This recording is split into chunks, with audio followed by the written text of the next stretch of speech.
Hello, beautiful creatures, and welcome to part 3 of the All 12 Signs Transit Series for Mercury in Taurus. Mercury's been in Taurus since the 3rd of April and will leave on the 11th of June.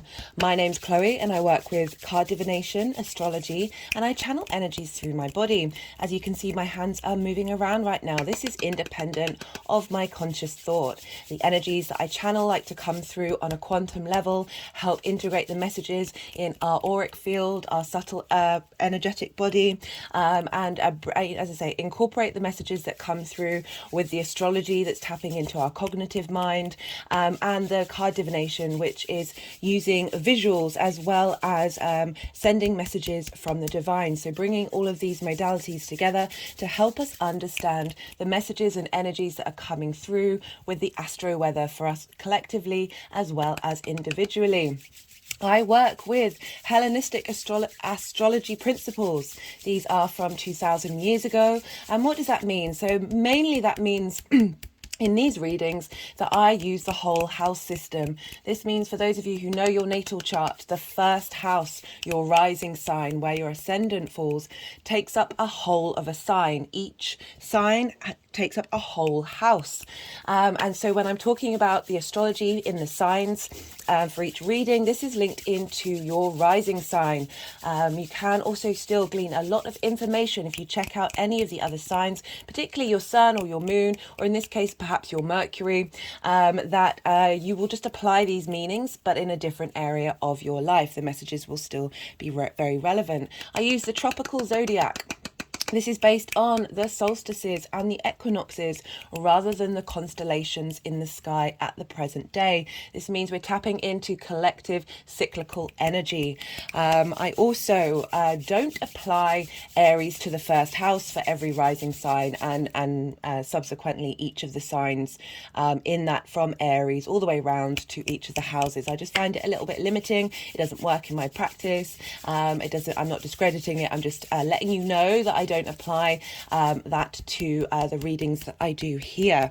I also don't apply the modern rulerships to Pluto to Scorpio, Uranus to Aquarius, and Neptune to Pisces. I can understand why these are very relevant and have a lot of connection to these signs, but it's just not part of my practice. The way that I read tarot in these readings is focused on the inner work rather than the external. Messages may come through that are linked into sort of relationships or work-orientated things, but I try to focus on how we can tap into that energy in terms of our internal growth. The more that we do the inner work, the more we change our frequency and our vibrational level, the more that then has an effect on not only the people around us and our interaction with the outside world, but it also makes this vibration frequency of being integrated available to the collective consciousness. So when we're doing the inner work, we are actually helping everyone and everything around us.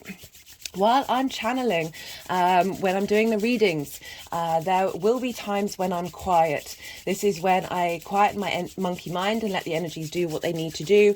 And it can be a little tricky to channel, think and talk at the same time. So please do bear with me when this is happening. This is all part of the integration process. There are also times when I will have energetic releases or I'll start shaking. I try and mention and describe what's happening at the time. You may connect intuitively on what that may mean for you. Speaking of connection, take what resonates and leave what doesn't. Let it pass through you. There may be some personal messages for some of you that won't apply to others. And when you hear something you're not resonating with, it doesn't invalidate the things that you are. So as I said, take what resonates and let what doesn't pass through you. What else did I want to talk about? That's pretty much it in terms of what I'm doing and who I am. I recommend always checking out the introductions for all of the series because I tend to break down themes and bring in different elements to the transits in each introduction. For example, in part 1, I talk about the main themes of Taurus and Mercury being in Taurus and what that means. And I also pulled some cards here, which I went through. We've got some really beautiful cards here, and I go through them in more detail in part 1, so do go check that out. In this part, I will be giving examples of people who have Mercury in Taurus, as well as I'm mostly focusing on Mercury and Uranus in Taurus, as well as some examples of Venus being in Gemini. So in this series, I'm focusing on Venus's journey through Taurus and Gemini and going up to the midway point of the retrograde. This is because what's going on with Venus has an impact on, because she rules Taurus, has an impact on Mercury's journey, and she'll shift and move into Cancer, which will fall in, it's a different sign. It'll fall in different houses for each of the rising signs, and so I'm doing a separate series on that because that will affect the transit in a different way. And I'll also, that's why I'm using examples today. I'll also, at the end of this introduction, I will be doing a throat chakra clearing with my pendulum. So I don't know if you can see here, I've got this card linked into Mercury and this black tourmaline necklace, which I'm going to be using as a pendulum, which has been pointing to Venus. And black tourmaline is a very powerful crystal. It's one of black tourmaline and selenite. I always have selenite on the table. For me, are two very crystals that are quite universal in the things that they do, and the black tourmaline helps transmute negative energy that we have within us, as well as protect us from external negative energy. So I feel like doing a little throat chakra clearing. The throat and the neck is ruled by Taurus. Mercury's journey through here is helping us get in line with our true voice and break through blockages, because Taurus is a fixed earth sign. It's ruled by the bull. It can be quite stubborn, and it deals with the tangible senses, the physical body on a personal level. What brings you pleasure? What brings you comfort? And so I'm going to be working with that, with the pendulum, to help clear blocked programming, blocked habits that we have. Fixed energy can be very stubborn. It's very consistent, but it can be very fixed. So some modalities and habits and patterning that we have that we may not even be consciously aware of, that's in our physical body. I'm going to do chakra cleansing to help move that energy, help clear that energy out. So that'll be at the end of the introduction. Is there anything? I've got an Instagram account. It's another way of communicating. I recommend you check that out. But I also put the posts in the community page on this channel. So do go check those out if you feel interested. And I would just want to say a big thank you to everybody, new viewers and regulars alike. I really appreciate you spending time with me and the energy transfer. And speaking of the channel and saying thank you, the reason why I do this channel is in order to pay it forward, because astrology and divination really helped me understand myself, understand the people around me, understand the world in general. It helped give me perspective. Sometimes we can get sort of caught up in the energetic astro weather, and we can feel quite consumed by it. And the more we understand it, the more we can sort of step back and realize, oh no, that's just the energy that's around right now, and we don't need to get caught up into it, and we can understand it. The more that we understand, the more that we're aware of what might come up. There are so many different frequency levels with all of this energy that we can then sort of flip the switch and start to co-create and use it to tap into our soul's journey. So that really helped me in my journey, and so I wanted to put this channel together to provide as much information, to get all the cards on the table for everybody, so we can make informed, autonomous decisions about what it is that we really need, and how to really look to ourselves, to question everything, question ourselves, question the outside world, and be really open to the fact that every day is a school day, and we're constantly in a state of learning and understanding. So this is why I started the channel, and there are things that you can do if you resonate with anything that comes through, and you feel like that it's helped you in any way, that you can pay it forward. So things to help boost the algorithm. YouTube isn't promoting long form content as much as short form content, understandably, with this current climate, and there are things that you can do to get the algorithm to just send this out to people people who might not have ever come across it. It's a new channel, so understandably it doesn't come up in the newsfeed, not necessarily newsfeed, the search very easily. So you can like the video. That's a really easy way of letting the algorithm know that you appreciate the content, and therefore other people might be able to appreciate the content too. You can leave a comment. It doesn't have to be personal. You can just leave an emoji.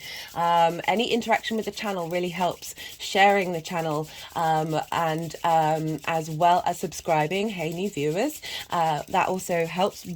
Instead of going from the notifications, if you receive a video notification from this channel, and going to search the channel name itself, and going and accessing the video via that search helps the algorithm, as well as watching more than one video in a row. I'm not saying this to do this for me. This is I'm just letting you know the things that you can do to pay it forward and tap into that energy of abundance. On a personal note, I love hearing from you.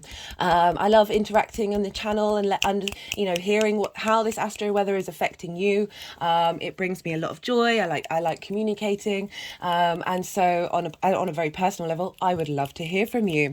So that's everything that I wanted to talk about, sort of in the general introduction. We are going to have a retrograde in Mercury, and I talk more about that in part 2. So as I say, do go check that out. There will be 5 piles for each of the rising signs. I'll break these down when in each reading. So there's a lot of information. I put the information in the description box, as well as all of the decks that I use. Now, examples. The reason why I bring up examples is it kind of helps us understand how this energy can manifest, how it's manifested in other people, and how we can then sort of comprehend and sort of understand what might be coming up. So we have there's some of these people you know, some of these people you might not know, but there's just some interesting things that came through. So Thornton Wilder was a writer in America, and one of his most famous stories, I think it got turned into a play, was called Our Town. And the main theme of that, and he had Mars in Cancer. He had Mercury in Taurus and Mars in Cancer, which is where Mars is right now. And the main theme of Our Town was value in appreciating life. So Taurus is very much about the sort of the simple things, the flowers, the community, that rural aspect that came up a bit more in part 1. Of just the day to day, how you feel day to day, who the people that you're linking to, the things that you put value and love into. And I really liked how one of his main things was sort of set in a sort of a rural area. And communicating about how all these individuals connected with one another, but appreciated their own lives on an individual basis, and how it felt to them. 2 very famous actors have Mercury and Uranus in Taurus. Ian McKellen. Now Uranus is the oddball of the universe. It's the maverick. It's the innovator. There's a sense of rebelling against the norm, of going against the grain. Uranus, the planet, has all its moons are retrograde, and its axis is on a tilt. So its north pole points towards the sun rather than pointing upwards, and so it goes in a different direction. Uranus can feel very releases a lot of tension. It can be very disruptive energy, but it's here to get you in line to be your truest authentic self. And there's a very and it doesn't really care. It's not really bothered about the outside world, about what society thinks about it. It's just doing itself, and it's committed to that. And it can, as I said, it's a lot of innovative, maverick ways of thinking. And I just loved how Ian McKellen, who is most famously known for playing Gandalf, is Venus, is Mercury and Uranus. So this ability to communicate very unique and interesting ways, like this magic coming through with that combination. And not only that, but we have Morgan Freeman, who also has Mercury conjunct Uranus, and very well known to be often playing the voice of God. And he's done quite a few series linked into exploring interesting, less 3D things, you know, linked into more he's done series based on religion and spirituality. He's done a series based on you know, bringing in the science and sort of magic together. And he had that in his second house, which is his house of values and how he makes money. But also with these voices, there's a slowness to Mercury. It's fixed. It's in an earth sign, and it's ruled by the bull. There's a sense of weight and gravity and taking your time, but there's a surety there. There's a knowing. All the fixed signs can be a bit stubborn. There's a certainty with fixed energy. So you might have noticed that the way that you're thinking and the way that you're communicating has sort of slowed down, and we're going to have a retrograde, so it's going to slow down even more. But there's that sense of certainty. You're not necessarily in a state of questioning or instigating. You are just mulling over things that you're already aware of. Jack Nicholson also had the Sun, Mercury and Uranus all in Taurus in the 10th house. Again, a very maverick energy coming through, but there's this lovability because Taurus is ruled by Venus, and Venus has a sense of charm. There's love, there's appreciation. Also, she was the patroness of the arts, so there's bringing in that creative energy as well, what it is that you value. So I found that quite funny that Jack Nicholson, again, very maverick character, but also really liked booze and the sort of the more decadent things in life, and that is one of the things that Taurus can be linked into. I don't. It's not always about being very decadent, although that is an aspect of Venus, but it's more about knowing what it is that you like and sticking with it. It can be the simplest of foods, but it's the thing that you like, you care about, you know, that Venus of what do you appreciate, what do you value. We also have the phenomenal Barbara Streisand. Now, she had the Sun, Mercury, Uranus and Saturn all in Taurus. Now, we all know Barbara Streisand's voice. There's a lot of clarity. There's a lot of, there's a purity to it. There's I don't want to say simplicity, but there's just this, the tone, her ability to connect to her true voice was quite remarkable. She was a phenomenal woman, but she really struggled in the movie industry. She had to really fight for her place. It was back more. I mean, we still have these issues, but it was back when women weren't really given a space to be directors. They weren't really given a voice, and she really, like this, bringing in this stubbornness of Taurus. She fought. She would not let go of her goals. And if you haven't seen any of her movies, I really do recommend them, purely for the lighting alone. She did all of it. She did so many things. She was I don't want to say jack of all trades, because that kind of implies that, you know, you're not necessarily good at anything, but she was just phenomenal at so many things. This really very innovative in the way that she put things together, and very, you know, we've got Saturn here. I'm always going to find examples where Saturn isn't, you know, the terrible energy that we can often associate with Saturn. That, you know, that's sort of, it's very unfair the way that we look at Saturn. Saturn is about legacy. When you've got prominent Saturns, it can mean what you're doing is for the long term. It takes a while to mature, but it's there for the long term. And she had Saturn and Uranus conjunct one another, so she was going against the norm. She was rebelling in a situation. She was like, no, I want to have a voice. I want to be able to do the things that I want to do. And the care and the quality, that Venus element of Taurus, of really appreciating the simplicity and wonder that is light. I notice so much in modern movies these days that the lighting's terrible. And I personally can't really connect to things when there isn't that sense of that beauty and that wonder of light. And the fact that she's got the sun there as well, really, you know, we're going to have the sun moving into Taurus soon, really shining that light, really wanting that light to be seen with a sense of quality. So beautiful energy coming through from Barbara Streisand. We also have Kofi Annan. I've talked about him before. He has Venus, Mercury, Uranus, Mars, and the South Node all in Taurus in the second house of values. And he was very much, General Secretary of the UN. Whatever you feel about the UN, there's a lot of obviously a lot of good things, ideals. Whether they get put into practice or not is a different thing altogether. But this desire to bring peace, stability, simplicity, our ability to appreciate on an individual basis human existence in the 3D world. The Empress is linked into Venus.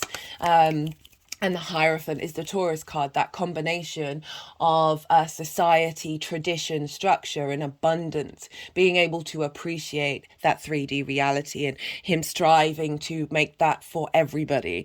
I know he's a bit controversial in some ways, but he also spoke, there's a gravitas to the way that he spoke, and there was a slowness. Sigmund Freud, well-known psychoanalyst who followed... I was about to say who followed Sigmund Freud because I was thinking of Carl Jung who followed him. Sigmund Freud had the Sun, Uranus, Mercury and Pluto in the 7th house of one-to-one relationships. And guess what he was obsessed with? Sex. And there's definitely that with Venus. You can't deny it. There's that tangible sensations of the body, the pleasure, the desire that we get with Taurus. Like that can be very much linked into that very primal essence of the human being. It's the individual earth sign, what motivates us to feel and to engage in the 3D world. And he was very much fixated on that dynamic of the human psyche. We have Helene, I'm probably going to not get this right, Sikos. She was a French feminist, deconstructive feminist, a very prolific writer. I think one of her main stories was either the singing of Medusa, so she's sort of retelling the story of Medusa, so again tapping into that feminine yin energy of Taurus ruled by Venus. And she had Mercury, Uranus and Venus in Taurus, and she was a very prominent thinker, very unique thinker. She was very prolific in a lot of areas. So again, it's bringing in that Uranian, Mercurial energy of re-looking at things and breaking things down. Marilyn Ferguson. She had Mercury, Venus, Mars, Uranus, and the South Node. Is that the same as Kofi Annan? Yeah, it is. In Taurus. And this was in her 6th house of work. And she did a phenomenal amount of work. And she was helped bring about... She never used the phrase the New Age, but the things that she was bringing together was lots of different unique ideas. And her most popular book was called The Aquarian Conspiracy, and which is quite funny because she's got Jupiter in Aquarius, which was sextiling all of her Taurus, was squaring all of her Taurus energy. And she had that in the 3rd house of, writing and communication. So, but it's this bringing together. Conspiracy means breathing together. So this felt sense, this tangible body of connecting ideas and unique ideas. Pretty phenomenal woman. I recommend you check her out. And Carl Rogers said about her book, what does that say? Why can't I read my own handwriting? She weaved an intricate web of, I apologize for an intricate web of changes, shaping the inevitable revolution in our... Oh my goodness me. In our time. Something. Let me pause. Okay, let me try that again. So Carl Rogers, who was a psychologist, said she etched in unforgettable vividness the intricate web of changes shaping the inevitable revolution in our culture. So really, as I said, shifting this idea of thinking of new ways of how we interact in the 3D world. And she was fascinated with exploring the links between the body and the mind. So we're dealing with the body here, our tangible senses, and how we think about those things, the mind. And she was also very focused on human potential, that sense of abundance, that sense of cultivating a sense of longevity for the human species by the individual potential. So fascinating woman. We have Daniel Chester France, who built the Lincoln Memorial. There's a lot of sculptors that are linked into Mercury with Taurus, again, the arts, but creating something in the physical form. And the fact that he built a giant version of Lincoln, this physical body, just made me chuckle. Edwin, is that Markham? He had Mercury, Uranus, the Sun, Saturn, and Pluto all in Taurus, and he had Venus in Gemini. And his famous poem was The Man with the Hoe, and this was about the toil of man in the land, very Taurian energies. And he used to give lectures to labor groups. So again, this is, farming can be linked into Taurus. This is, with Uranus moving through there, we've had disruption of supply chains that perhaps were corrupt and not facilitating farmers in the first place. It's not say I'm not against globalism. It's all of the structures that we have right now, regardless of the higher ideals of what they are fundamentally failing us as a society. And I just thought that was interesting that he talked to these groups and helped give them support and just acknowledging that their plight, their struggle, their sense of security, and whether that's being affected or not, he was helping bring them together and get them to support one another through his lectures. JFK had Mercury in Taurus and Venus in Gemini. So he was a slow speaker again, but very able to connect to everybody. And I feel that that's that double whammy of that Venus in Gemini, of that duality of enjoying all different types of information, and being able to share this and bring ideas and kind of get people on the same page. Again, that fixed Mercury, fixed Taurian energy of connecting to us all on very fundamental levels, the fundamental part of our 3D reality that we all experience. Terry Pratchett, one of my favourite authors as a child. His work is phenomenal. I always used to question whether, it was one of those things where I was like, oh, God doesn't exist, because he gave Terry Pratchett Alzheimer's, which just seemed like the cruelest joke, the absolute cruelest joke. And I still can't get over it. I need to think about that. Anyway, he had Mercury, the Sun, and the North Node in Taurus, and Venus and Uranus this time in Gemini. And he was able to think up of different very fantastical different ways in which society operate in this very magical world, but still very connecting. His storylines and themes that you have there's a simplicity there. There's these fundamental things of what it is that we how do we feel about the world, in this tangible sense, not in an emotional sense, but phenomenal with information. Like, his ideas were just amazing. So again, I'm bringing in these examples because we're going to have Venus in Gemini from the 11th of April. Another person is, I'm nearly done, don't worry, Frederick Bach. And he was famous for this animation that he did of the man who planted trees. And he had Mercury in Taurus and Venus in Gemini. And very interestingly, so the man who planted trees was a book written by Jean Giano.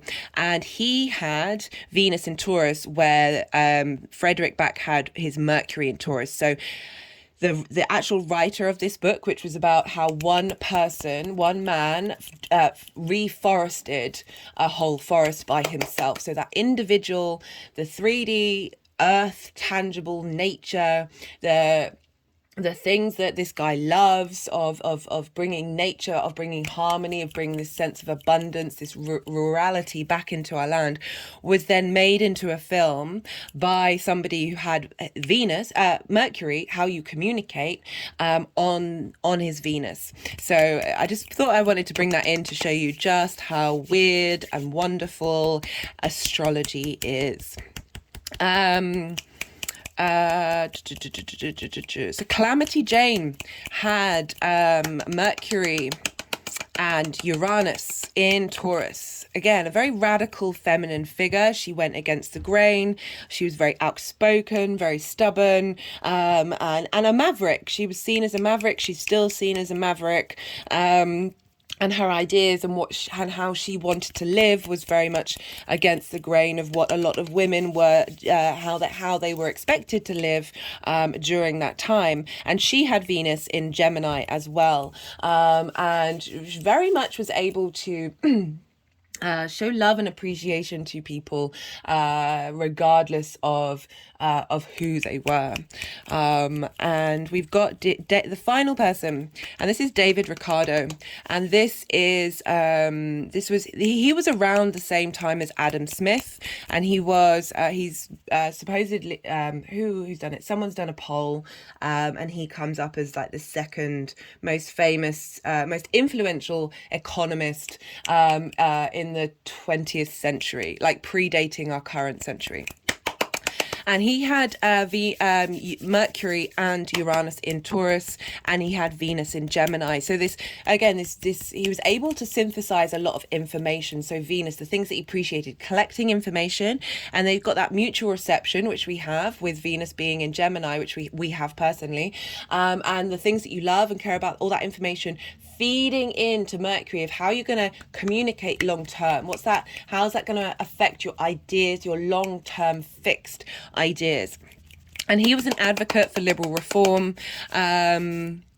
He thought free trade would make things more affordable for everybody. He was an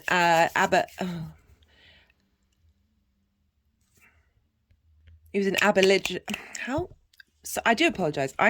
Sometimes words and me don't get along. Abolitionist, against slavery. I really should know how to say that properly. And he was a big proponent in that of wanting everyone to be free. As that very that individual in the earth sense of wanting everyone to be safe and secure and free to do what it is that they want to do. He was, so I just looked at, I mean, I'm not an I'm not an economist, obviously. I'm not, let me just say the things that I'm going to say. He was opposed protectionism. So nations protecting, he's very much up for free trade. And he wanted resources to be focused in areas of production that a country could do with great efficiency. So there's a sense of not wanting to waste things with Taurus. Certainly, it's not the only energy, but certainly with Taurian energy of not letting those resources go to waste, of being mindful of resources. This is a Mercury retrograde. We can all do with some financial discipline across the board for everybody, especially in these current economic times. But I just thought that sense of efficiency and putting resources to a space where you're going to get your most bang for your buck. He was very proponent of a central bank and currency control. He didn't want the state to have an impact on the currency, nor did he want the people. He wanted the central bank to do it, but he wanted even distribution, so it wasn't wanting to hold on to and not share. So these are just things that he's talked about, and I just thought that was interesting. We're dealing, with a sense of security. We're dealing with money. but that value, what are we putting value into? Yeah. So that's everybody. Is that everybody? I think that's everybody. Some interesting people coming through. We're dealing with Uranus being in Taurus, so we've got a lot of maverick energy coming through. I will talk more about how that affects us on a personal level for each of the readings. And now I'm going to pause the video and I'm going to set up to do the throat chakra cleansing. Okay, so first I'm going to light this candle, this road opener candle to Mercury. And then we will get on. Ooh.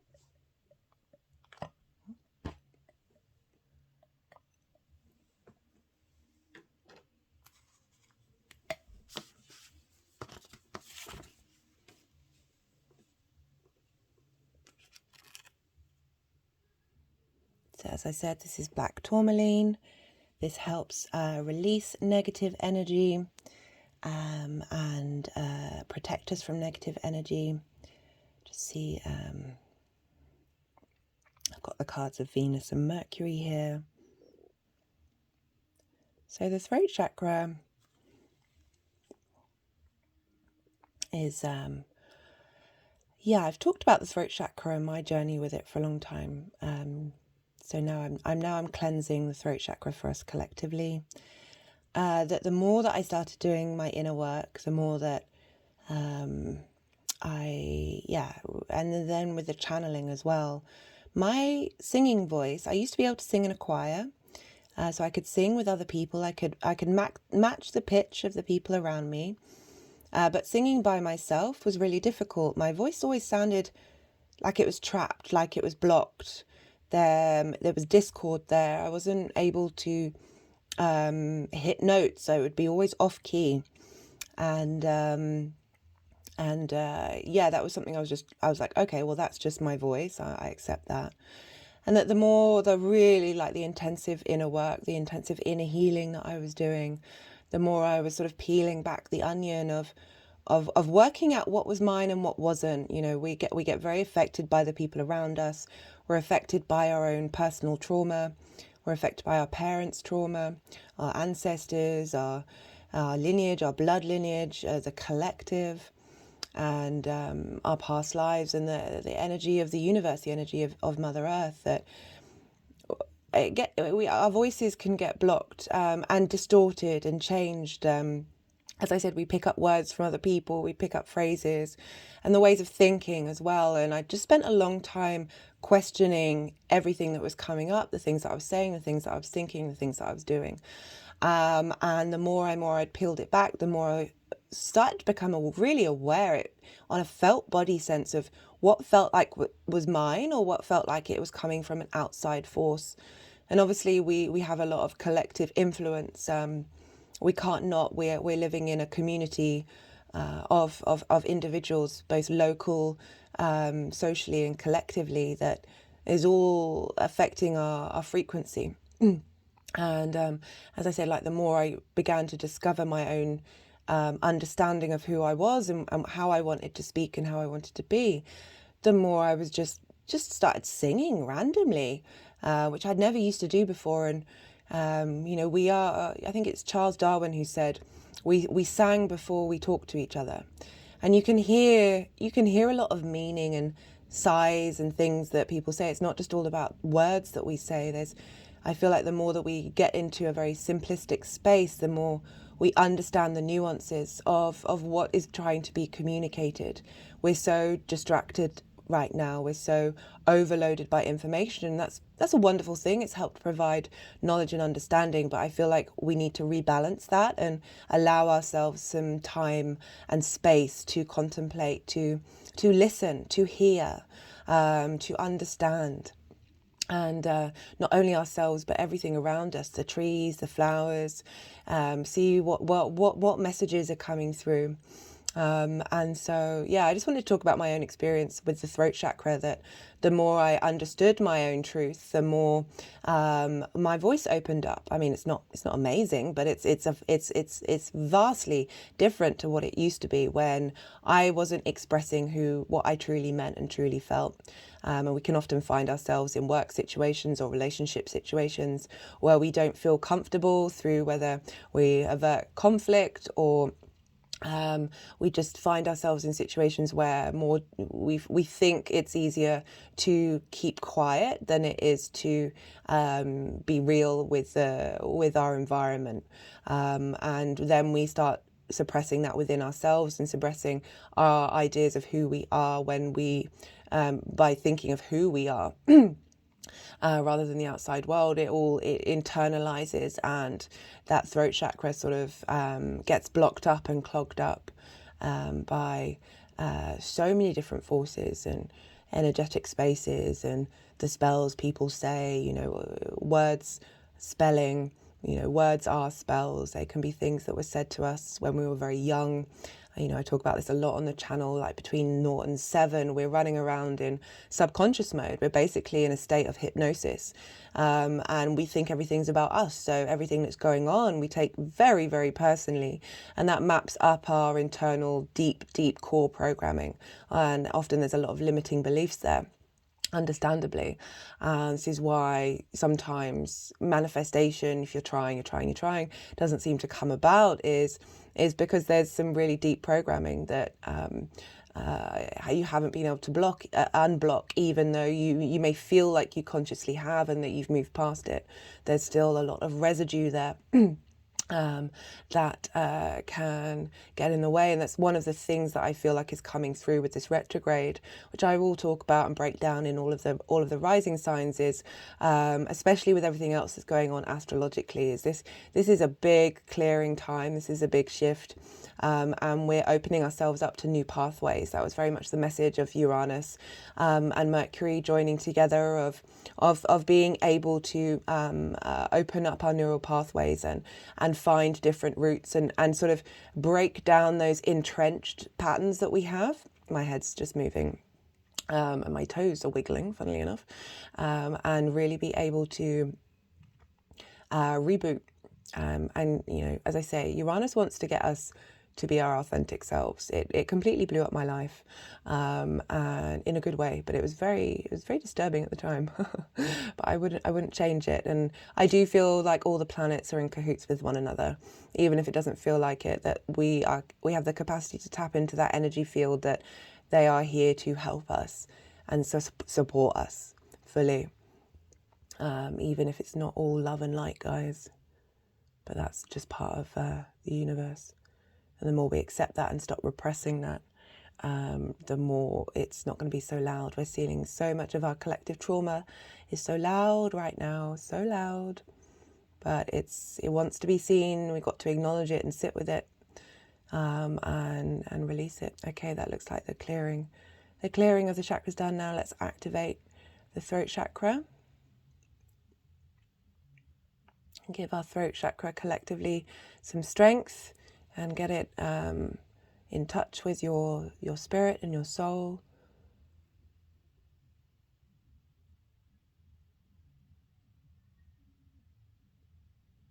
Neighbours are playing music. I'm trying to figure out what song it is. Music's such a pivotal part. Frequency and vibrations are so fundamental to our existence. I'm going to talk about that loads in the Pluto and Aquarius video. I know I keep mentioning it. I am building. I'm nearly getting there. I want to do it justice.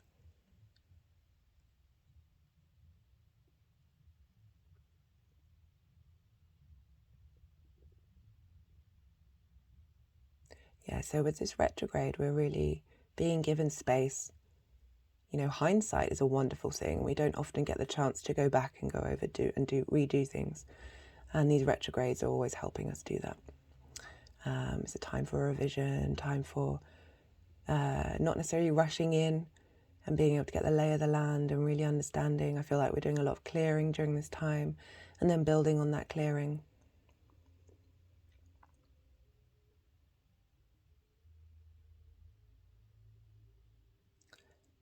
as I said, Taurus rules the throat, so Mercury is really helping us. Mercury is retrograding in all the earth signs this year. It had a retrograde in Capricorn. This candle, I first lit that for the Mercury going direct.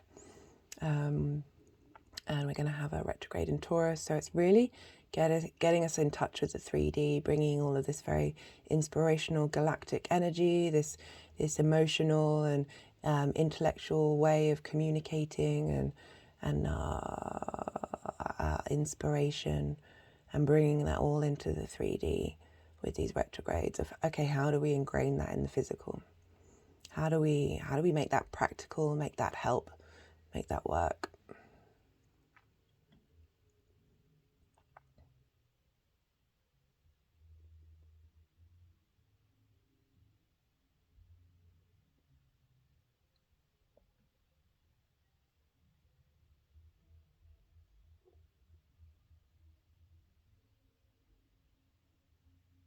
I'd love to hear from any of you if this chakra clearing, you responded to it in any way.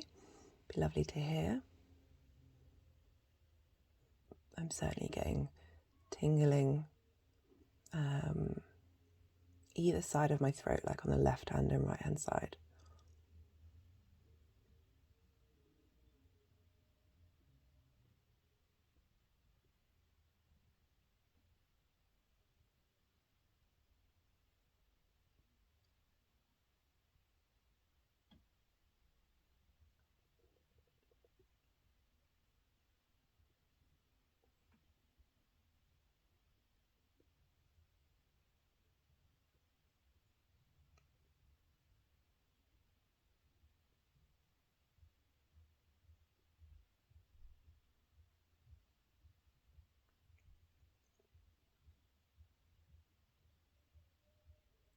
Throat chakra is typically sort of an indigo colour. Oh no, it's blue. Third eye chakra is indigo. So blue, that sense of clarity. I always feel like truth is very much linked into the colour blue. Knowing your own truth and being sure of it in yourself. Sometimes you don't even need to express it. You know, I'm not saying go out there and go into situations that might create conflict, but being at peace with the ideas that you have, like not all the thoughts you have in your mind are you, and they might not always go away, but it's how you connect to them, how you respond to them, and just let them move through you if they don't sit right. But I do feel like we're at this time where we're learning to be able to be very grounded in the way that we communicate. There's a lot of sensitivity out there, and I completely appreciate it and understand it. But we have to be able to be real with one another without knocking people off their perch. You know, you don't have to be cruel, you don't have to be mean. And also very much appreciating that everyone's on their own journey. But we also have our own way of expressing and being. And it's important not to sacrifice that. But at the same time, with that Taurian energy, be open to change. Be open to change. Every day's a school day, guys. That's why I can be very certain in my opinions, but I'm also very certain, while I'm certain, that I'm very much open to being wrong and to changing my mind.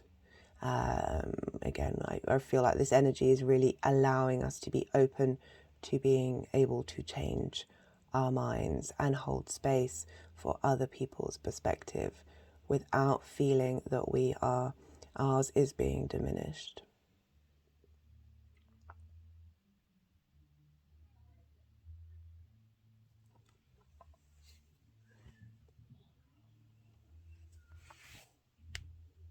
My hand's just gone over my heart chakra. It's like they're connecting the energies between Venus and Mercury.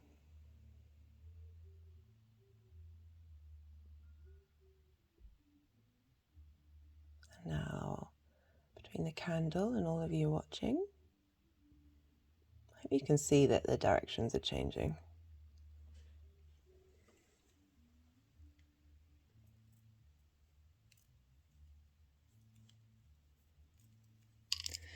So now it's just gone on the top of my speaker. Hello, speaker.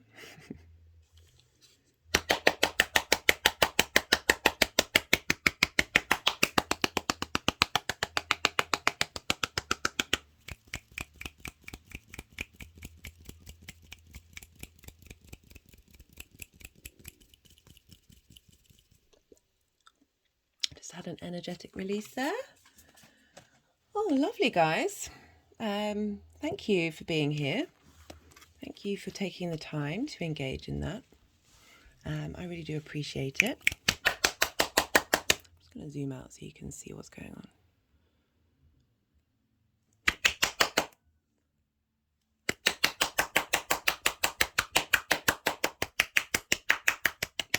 This is a crystal linked into Virgo, and it's wanted to play a bit of a role here, so I feel like what we're learning here in Taurus of that integration, we're going to be able to then apply it in a more social form when we hit Virgo.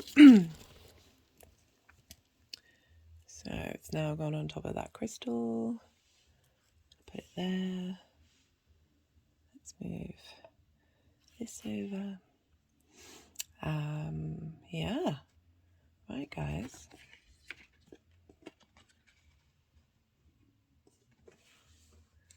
Move this up a bit. Zoom back in. Right, I'm going to be moving on to the Virgo. Speaking of which, I'll be doing Virgo, Leo, Cancer and Gemini in this video. So as I said, I appreciate your time. Thank you for being here, and I'll start to begin. Virgo rising. How you doing, Virgo? For those of you just tapping into the Virgo energy, as I said in the introduction, these messages will still apply, but just in a different area of your life. Look to your chart, look to where Virgo is, see what house that falls in, look to the themes of that house, and apply the messages to those themes. Also, the way the energies are talking to the celestial bodies are talking to each other in terms of aspects, they will still apply. But for Virgo rising, you have this Taurus, this Mercury transit in Taurus in your 9th house. This is a fellow Earth sign. So you're sharing resources with your Virgo energy. This is an aspect of a trine to Virgo and Taurus. Trines are an aspect of Jupiter. And Jupiter wants to elevate, bring opportunities or wisdom, a sense of abundance, a sense of cohesion, and inspiration to you at this time. So this Mercury transit in Taurus is really going to help give some inspiration and understanding to your Virgo energy. For Virgo rising, that's you, that's yourself, that's how you embody your sun or your moon in your actions and your deeds. This is your appearance, your body, how other people see you. And for Virgo rising, you have Taurus in your 9th house. Is this wanting to...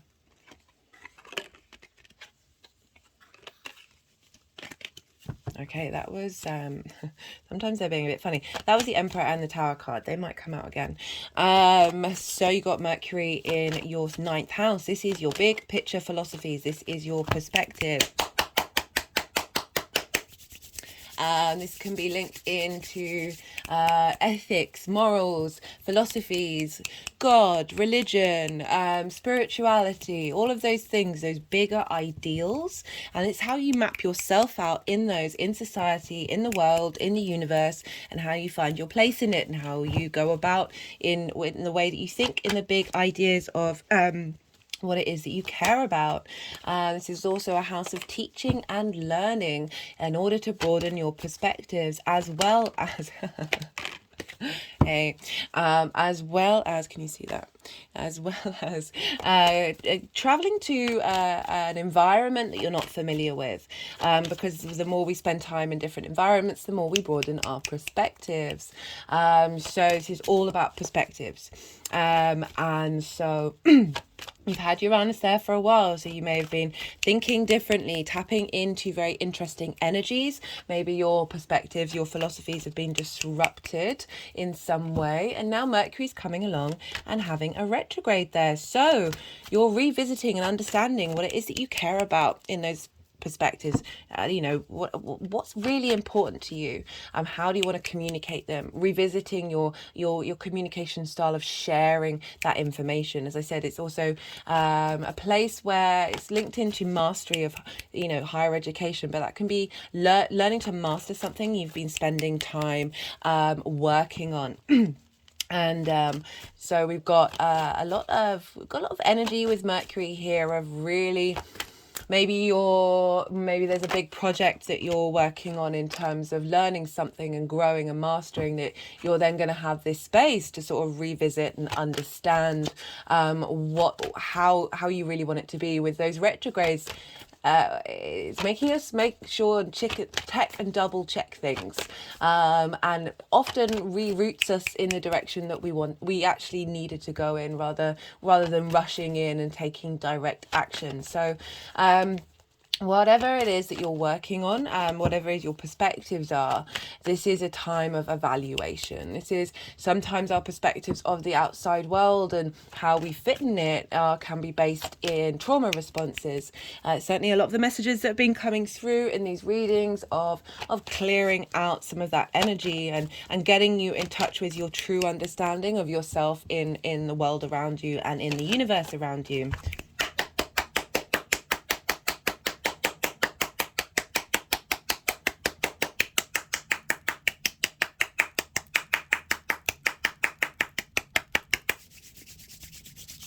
I always forget to mention this in the introduction. Sometimes the deck can feel really funny, and like sometimes because I'm impatient. I'm a very impatient person, and rather than stopping and letting the energy do what it is that they need to do, I'm kind of like, well, I just want to get on with it and crack on with it. But then eventually I'm like, oh, okay, no, these cards are all going to be a bit funny until I allow the energies to do what it is that they need to do. Please excuse my impatience. It's something I'm working on. So because we're dealing with Taurus, we look to Venus. And as I said in the introduction, Venus is going to be in Taurus till the 11th of April. So right at the beginning of this transit for Mercury, so this is going to affect Mercury. Venus has been there, like helping you appreciate all the big changes that may have happened with the eclipse season, with Uranus, really sort of smoothing things over, giving it that sense of comfort and that value and desire to connect to your philosophies. So all of that energy is stamping on Mercury right at the beginning of going, this is what you feel about it. This is how you appreciate this. This is how you're thinking creatively. And she's feeding that information into Mercury right at the beginning of its transit. But then she's moving into Gemini. So then that's switching the gear. So what's going on with Venus is impacting Mercury in Taurus, and you have Gemini squaring your Virgo energy. So squares are an aspect of Mars. This can bring about conflict, drama, and frustration. But it's also friction. It's a great manifestation aspect. And so for you, Virgo rising, this is happening in your 10th house. This is your life purpose, your career, how the outside world sees you. So this is a big transit because Mars has been there for 8 months, and now Venus is coming in amongst other things. But one of the, she's got her own agenda. She's doing her own thing, but she's also helping you get a sense of understanding and appreciation and value and of what happened with Mars in in Gemini, and like bringing that all together, bringing a sense of harmony and connecting the dots. I'll be doing a separate Venus transit. But all that vibe of what she's doing in the 10th house is feeding into your 9th house of your philosophy. So, getting a more of an understanding, appreciation of where you're headed, what your career is, maybe getting more appreciation from the outside world and how they see you. And that's going to be shifting and changing your perspectives, your philosophies. about what's important to you, helping you reevaluate how you might have had limiting beliefs that have stopped you from seeing yourself in the world, and how you map that out, and what it is that you care about. So that's going to be covering this series that I'm putting out today, and up to the midway point of the retrograde. Yeah, my arms feel funny. Midway point up to the retrograde. And then I'll be doing a second series of this towards right at the beginning of May. And so we look, because we're dealing with a Mercury transit, we look to the signs that Mercury rules, because what's going on with Mercury is having an impact on those signs. And those signs are Gemini and Virgo. We've just talked about Gemini. So what, Venus and Mercury are in mutual reception. This means that they are in each other's realms. They are both using each other's tools and understandings of how to operate.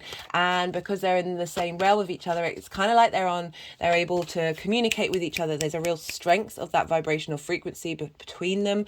And so there's a real powerhouse between these two signs going on during this time. But also Mercury is affecting Virgo. That's you, Virgo. So that for Virgo ascendants, that's affecting how you embody your philosophies, in terms of your career and where you want to be headed, how other people see you, not just the big outside world, but now how the other people see you. So you're getting a level up with this retrograde of being able to embody your philosophy. So this is a great, as I said, that's a trine aspect. It's providing inspiration and wisdom, feeding into your Virgo energy, as well as the fact that it is also ruled by Mercury. So you're getting a double whammy here, real strength coming through. So that's the kind of general energy for Virgo. Now there's going to be 5 piles while I'm talking. I'm shuffling for 5 piles. The first pile is the general energy for Mercury in Taurus. With some of the readings, this has come with cards that sort of highlight what's happened with Mercury in Aries, or it's just entirely focused on Mercury in Taurus. The second pile is covering Mercury's shadow. And this is happening between the 7th and 21st of April. So what does shadow mean? So we're in the shadow period now. So the shadow period is when Mercury is going over the territory or the degrees that it will retrograde over. So it's this from the 7th, we're in the land in which we're going to retrograde. And the shadow period can often be a lot stronger than the retrograde itself. It all depends on you, depends on your chart, and what's going on with you. But we get a lot of clues here. So that shadow, so that unconscious response mechanisms, things popping up around us that we get triggered by or question. I've said for everybody, it's a really good time to write those things down. If things come up that you're like, oh, I don't quite know what that means, because remember, we're going to have the retrograde where we're going to be able to go over it and get more comprehension and understanding about the situation. You may really understand what it means, and we're just writing it down. And then we're dealing with a yin night sign of Taurus. It's a feminine energy, so it's about slowing down, it's about contemplation, it's about thinking things through and being mindful. Hello, Mercury. And being very mindful, and allowing yourself to think differently, and think of how you feel in your body about these things, and write that down. Not how you emotionally connect to it, but how you feel in your body, and then sit with that feeling in your body and see where that goes. So that shadow period is going to be, it's till the 21st of April, and right at the beginning of this shadow period. So the first couple of days, you might be watching this after that, but it doesn't mean that this energy wasn't around for you at the time. We have a sextile with Mars in Cancer. So it's exact today, and we'll still feel it perhaps tomorrow and then on the 10th. And this is, again, it's a sextile, it's an aspect of Venus. So it's wanting to bring about creativity. There's a sense of flowing of information to inspire, a sense of appreciation, a sense of value. It's a very subtle energy. And we have it with Mars in Cancer, which for you is in your house of hopes, dreams, friends, groups, and alliances. Mars is in it's a positive house, the 11th house. So you've got strong energy coming through from Mars. And that is feeding into the shadow period of, that motivation, our intuitive, instinctive response mechanisms that gets us to do things. That energy and understanding of your hopes and dreams, what actions you want to take for your hopes and your dreams, is feeding into Mercury about communicating. How do those hopes and dreams fit in with your philosophies? How do they, are we leveling up? Are we shifting? Are we changing this dynamic? When we're going over the shadow period of figuring out these clues that Mercury's going to want us to revisit, that's helping us analyze this dynamic, and really help us get, because we've got that Uranian energy of getting that in line with our soul's purpose. During this time, Venus is going to move into Gemini, which I've already talked about. The third pile represents the retrograde of Mercury up until the 1st and 2nd of May, when we have our conjunction with the sun, but I'll get back to that. Anyway, so the third pile is from the 21st of April, and this is when Mercury stations retrograde. The day before this, we have the second Aries new moon. I really recommend checking out the spring equinox and Aries new moon video for that. It's got a lot of information about what's going on with us right now in terms of those two Aries new moons. I will be doing a separate video for that. Very, very potent energy. In a nutshell, the period we're in now, we're kind of defragging. We've got a lot of karmic clearing coming out, and just really sort of a shakedown, quick reboot. Before we get that second new moon in Aries, which is a hybrid eclipse. It's very rare, and for me, what came through in that message was a quantum reboot, a cosmic shift in our DNA, a real change in dynamics and timelines, and just being able to look at things in a very unique and wonderful way. And that's happening the day before this retrograde. So we've got this very, very potent eclipse energy happening before Mercury begins its journey backwards. And so I feel with this journey, this is really, now we've got this very potent energy of thinking differently, of looking at our initial spark of life, that Aries of who we are, of being able to, in this retrograde, very quickly be able to find different paths and understandings about the things that we need to address and work through.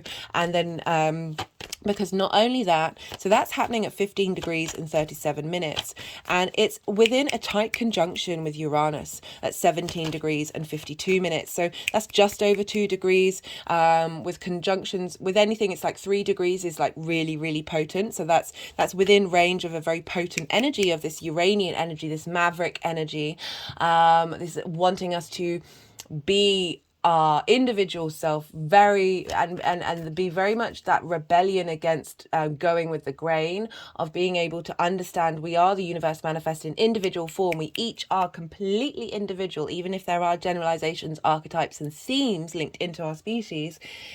It's not denying the expression of you as an individual, and the messages that was coming through with Uranus is being able to find different paths, unique paths, and of understanding. So we've got this very intense maverick energy, as well as coming off the back of that hybrid eclipse at the beginning of this retrograde. So this isn't just a normal retrograde where we're really getting the support of clearing out stuck programming, and being able to lay down the foundations for new ways, new neural pathways that are expressing our soul's true nature. Not only that, we've got another sextile with Mars. So this time Mars is at nearly 14 degrees of Cancer, so nearly the midway point. They're both kind of at the midway points of their signs. So there's a lot of knowledge and understanding about the journey. So Mars has been working on your intuition, working on what are you willing to defend in your motion, in the way that you act, and really connected into your emotional needs. We're dealing with the moon that rules Cancer, feeding into this retrograde. So not only does Mars feed into the beginning of the shadow, but it feeds into the beginning of the retrograde of, okay, well, how are we going to make this happen? How are we going to bring this into action based on our deep, intuitive, core emotional needs. So this is all impacting you and helping you understand and look over and clear out, transmute energy into your authentic form. The fourth pile This is on the 1st or 2nd of May, depending on where you live, when we have Mercury conjunct the Sun. And so this is called a cazimi, and this is the midway point in Mercury's retrograde. So Mercury conjunct the Sun. Cazimis are when the sun imparts like real sense of vitality, illumination, a divine inspiration and wisdom, a sense of directness, a sense of clarity and vision to the celestial body. And this is Mercury, the messenger of the gods, so the way that we communicate, the way that we understand things, the way we collect information and break it down into details. So we're getting this huge boost from the sun at this time. And leading up to this, and since the Capricorn retrograde, Mercury has been an evening star. This is very yin night energy. This is planning, cultivation, working through details, analysis, looking to the past, questioning, not taking potentially direct action, but like really going over things and that sense of drawing information in. And now, after this, Mercury is going to turn into the morning star. So it's not that we're still in the retrograde, so we're still revisiting things, but we're shifting gear. Our agenda is shifted with the morning star. This is day yang energy. This is direct, wanting to look to the future. How are we using all this information that we've worked through, and now the agenda's changed of, well, how is this helping us move into the future? Where the vision, the direction of which we're headed is shifting and changing at this time. This is happening a couple of days before the full moon in Scorpio, which is on the 5th of May. So this conjunction's in the lead up to a full moon. So very potent energy. There's still a lot of action, a lot of illumination. And then we've got this kind of culmination energy of a full moon, but it's also an eclipse. So this is big with eclipses. I know they say new moons are new beginnings, and full moon and eclipses when they're a full moon are endings. But for me, like, you can't have one without the other. You can't have an ending without something new beginning, about a shift. So the new beginning, the culmination, the end. So the sense of life, death, rebirth, all in one. We get it. I feel like we get it in every eclipse. It's maybe more emphasis on one side or the other, but they're all intermingled. And we've got this in Scorpio, which for you is in your 3rd house of communication, and it's that house of the goddess, and it's opposite Mercury's journey in Taurus. So again, of understanding how you communicate and what's important to you, how you bringing your philosophies in to your day-to-day. So the rest of the journey is sort of integrating that information. So very, very, very potent support with Mercury to help us shift gears. And the final pile is no, that's half the deck. That was the 2 of Cups. We'll see if it comes out again. The final pile is the energy of all of this cultivating and how it's moving into the next part of the cycle, which will be from the 7th of May when Venus is in Cancer. So that's shifting the dynamic entirely.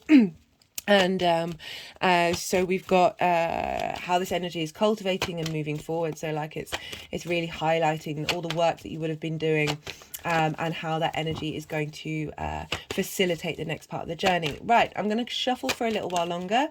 What did I say? The 2 of Cups. Would it come out again? I also saw the Wheel of Fortune, so we'll see. I'm going to shuffle for a little while longer to see if there are any more cards that want to come up. And then this is usually when I'm quite quiet. And lots of cups here, lots of lovely cups. Usually when I'm quite quiet, as I said in the introduction, this is when I'm quietening my monkey mind, allowing the energies to do what they need to do. We'll keep shuffling, and then we'll move the cards around and see what piles they want to be in, and then they'll probably do some energy work for you, Virgo. So please do bear with me while this is happening.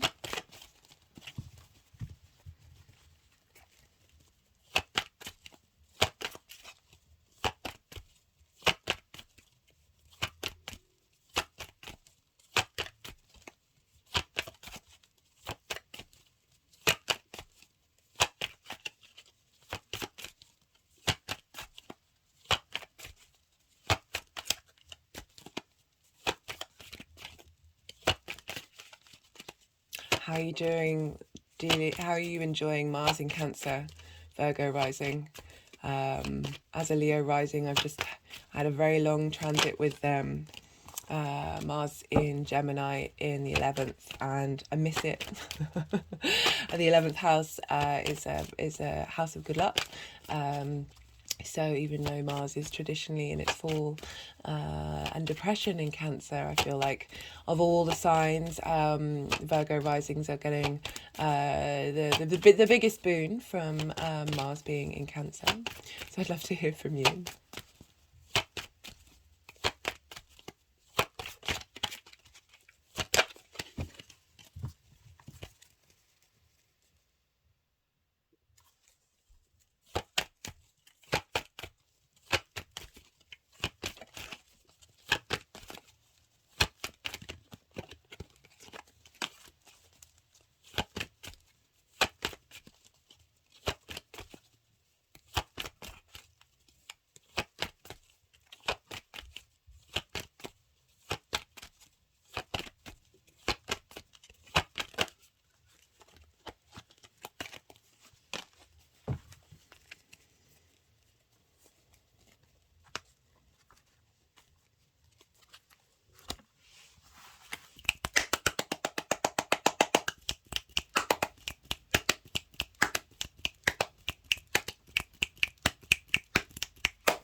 So Virgo, look what we've got here.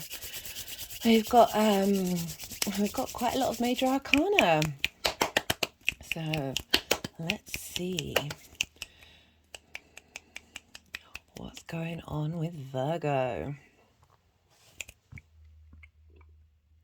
So after connecting to the energy of Venus and Taurus, my body's sort of sunk down over my heart chakra. My hands are now on my heart chakra. Now raised up again, so let's see. We've got quite a few cards with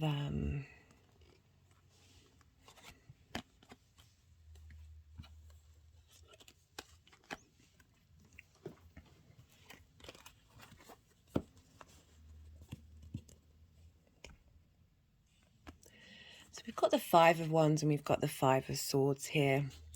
I'm kind of getting a bit of the Aries energy coming through. Just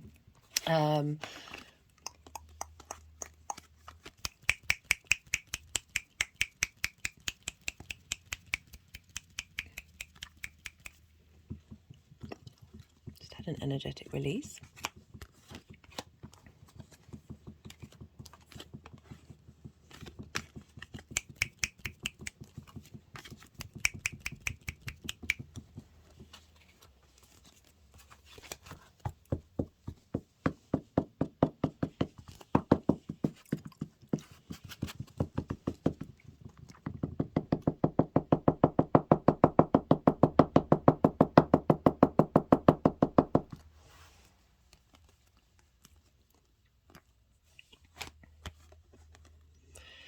So yeah, with the we've got some difficult cards here. We've got the Five of Wands, Five of Swords, and the Three of Swords. So the Five of Wands for me is always feels like chaos energy. Like there's a lot going on, but it's also quite stagnant. Like it's not getting anywhere. It's this sense of just a lot of drama coming through, a lot of reasons why I'm getting a bit of Aries, because this is wands are fire, of just dealing with a lot of the outside world and how that's affected you, and we've got the Five of Swords, which is what's worth fighting over. Like, you see this figure here, they've won, the other figures are moving away and they've lost, but I always look to this figure's face like there's a smugness, there's a kind of a snideness there. It's like that kind of feeling you get when you're like, when you feel like you're right, but at what cost has that been at? Because if you look at the clouds here, they're really jagged. There's a darkness there.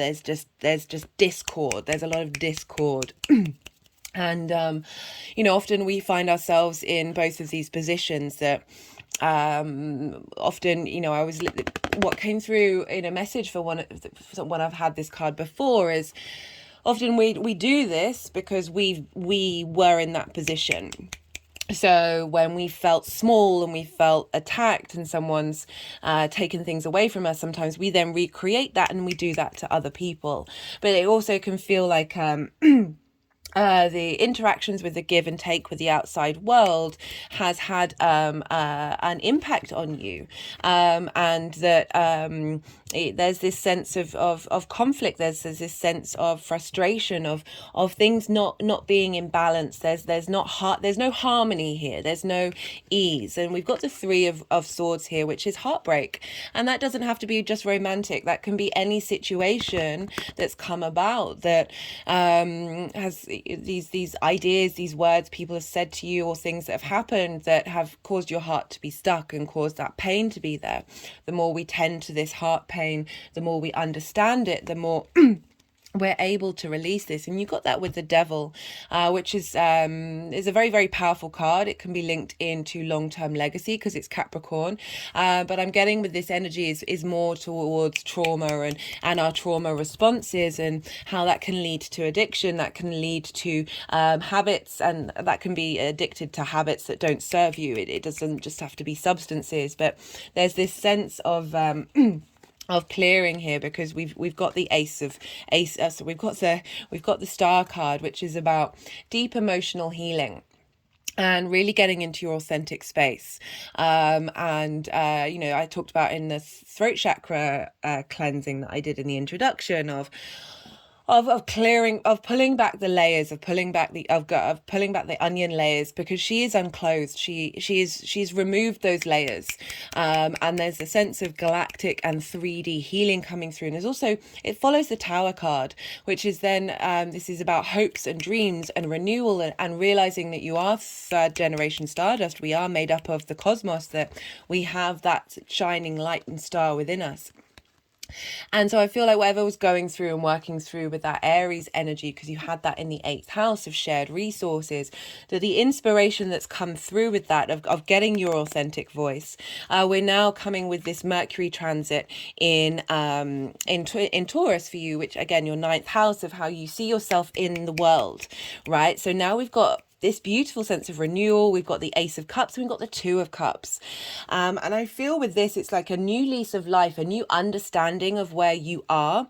There's a union between you and your higher self, between you and every part of who you are, and really having compassion and strength and loyalty with the Two of Cups, of commitment to yourself, but also that knowing who you are in the world, and of a real strength and vitality in that renewal of that Ace of Cups, that nourishing space. You feel in your power, in your emotional power.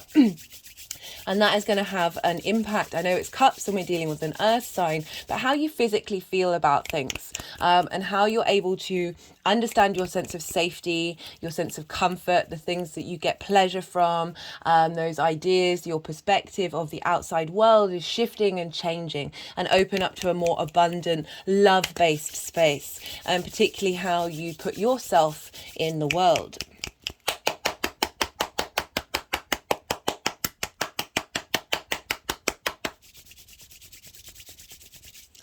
And then we have, this is for the shadow phase. So this is from the 7th to the 21st of April, and this is when things are going to come up. This might be quite loud, you know, clues and understandings of what this retrograde is going to mean for you. And we've got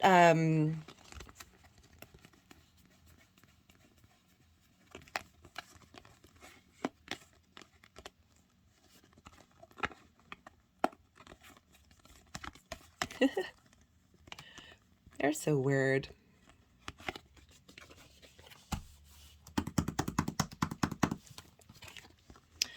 Okay, so we've got the Ace of Swords, we've got the Two of Wands, and we've got the Emperor card. So the Ace of Swords is this ability, this fresh new way of thinking, this sense of truth and clarity coming through. So whatever's coming up is helping reveal your own inner truth, your own understanding. We've got the Two of Wands, which is getting the lay of the land, right? So this is a time of introspection. This is a time of, there's not necessarily taking action, there's not directness, but understanding this new dynamic that's coming through. Being mindful of the clues that are coming up, of how you're building yourself a new foundation, because you see here the figure's got the world in its hand, you know, very appropriate for the 9th house of this individual and how they see the world and how they see how they're able to move in that world.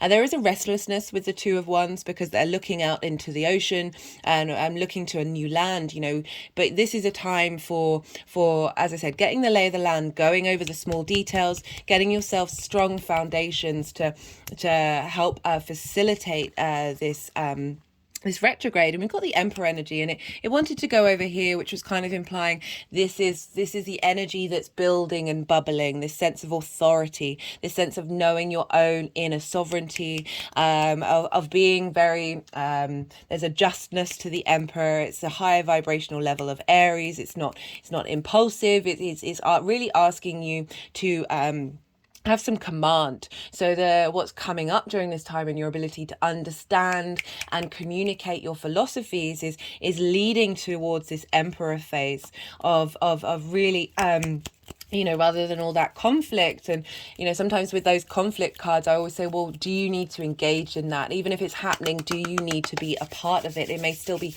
happening around you, but it's how you tackle it and how you understand it. The Emperor doesn't get knocked off his perch very often. You know, there's a real strength and real command, and you know, very self-possessed, very knowing themselves, as I said, knowing that inner sovereignty, and that the fact that you are capable of being your own leader.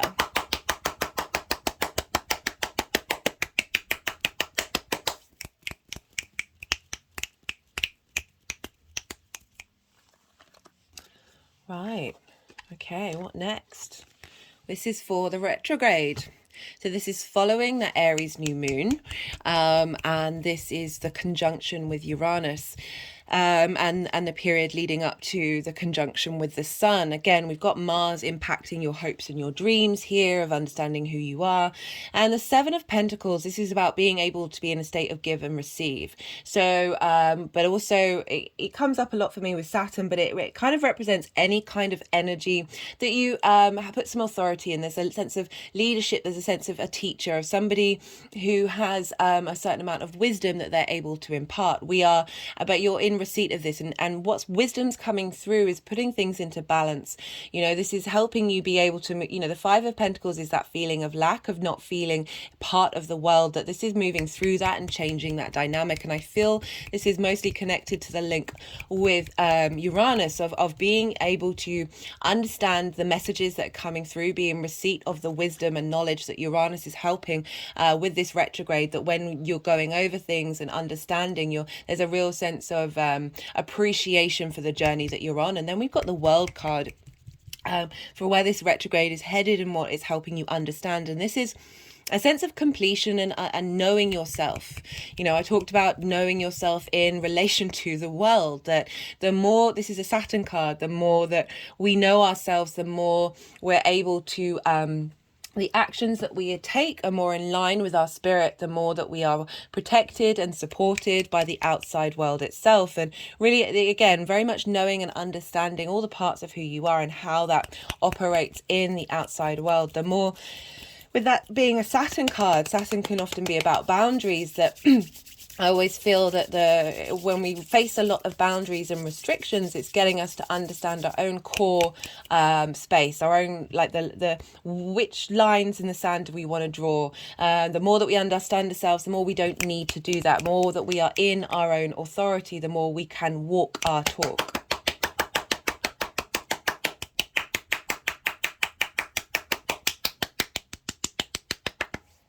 We have, for the conjunction with the sun, we've got the Page of Cups, the Three of Cups, and the King of Wands. So this is the revitalization of Mercury on its journey. It's been looking backwards, it's been going over things and revisiting, and then it's going to turn into the Morning Star. So we've got the Page of Cups.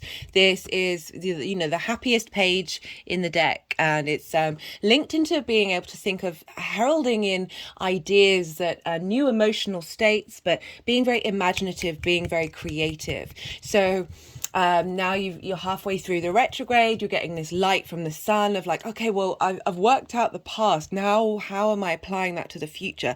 Now, how am I thinking not only differently about the past, but now thinking differently about where you're headed? And we've got the Three of Cups here, which is about union. It's about communion rather than union. Union's more the Two of Cups, but we've got the Two of Cups and the Three, as well as the Ace, of this communion with your ideas, communion with your perspectives. There's an ease here, there's a flow, you feel appreciated, feel loved. It might mean that you're interacting with people who are sharing the same philosophies, but as I say, I focus on the inner work of how you're channeling this energy from the sun, of just being a little bit more in ease, feeling appreciated, appreciating yourself in terms of how you are in the world, and how your perspectives, having a sense of integration and understanding and celebration for how you look at the world, and again, most importantly, how you see yourself in it. And then we have Mercury sort of turning into the Morning Star. So the King of Wands being able to take command, take action, very creative, very inspirational, very like it likes to go on adventures of really being able to, having cleared out a lot of activities, a lot of traumas, that we're now looking at the world, looking at our place in it with that sense of not only command and authority and knowing how you want to move in the world, but enjoying the idea of being able to go on new adventures with this new vision, this new way of looking at things.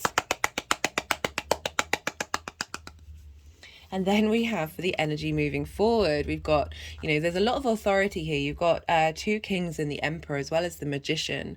And so this is the King of Pentacles, which is the 3D realm. So Taurian energy, you see there's the bull here.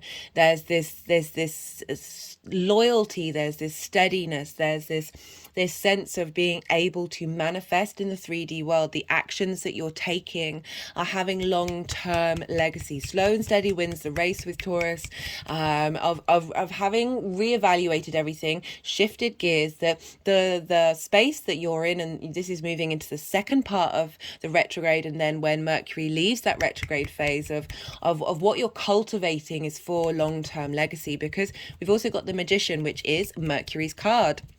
And so this is highlighting the fact that you're understanding you have all your resources, you have everything you need, you're working with the tangible felt sense of the world. These are all the elements that are coming together in order for you to then be able to manifest and take action and feel very present and vital in the 3D realm.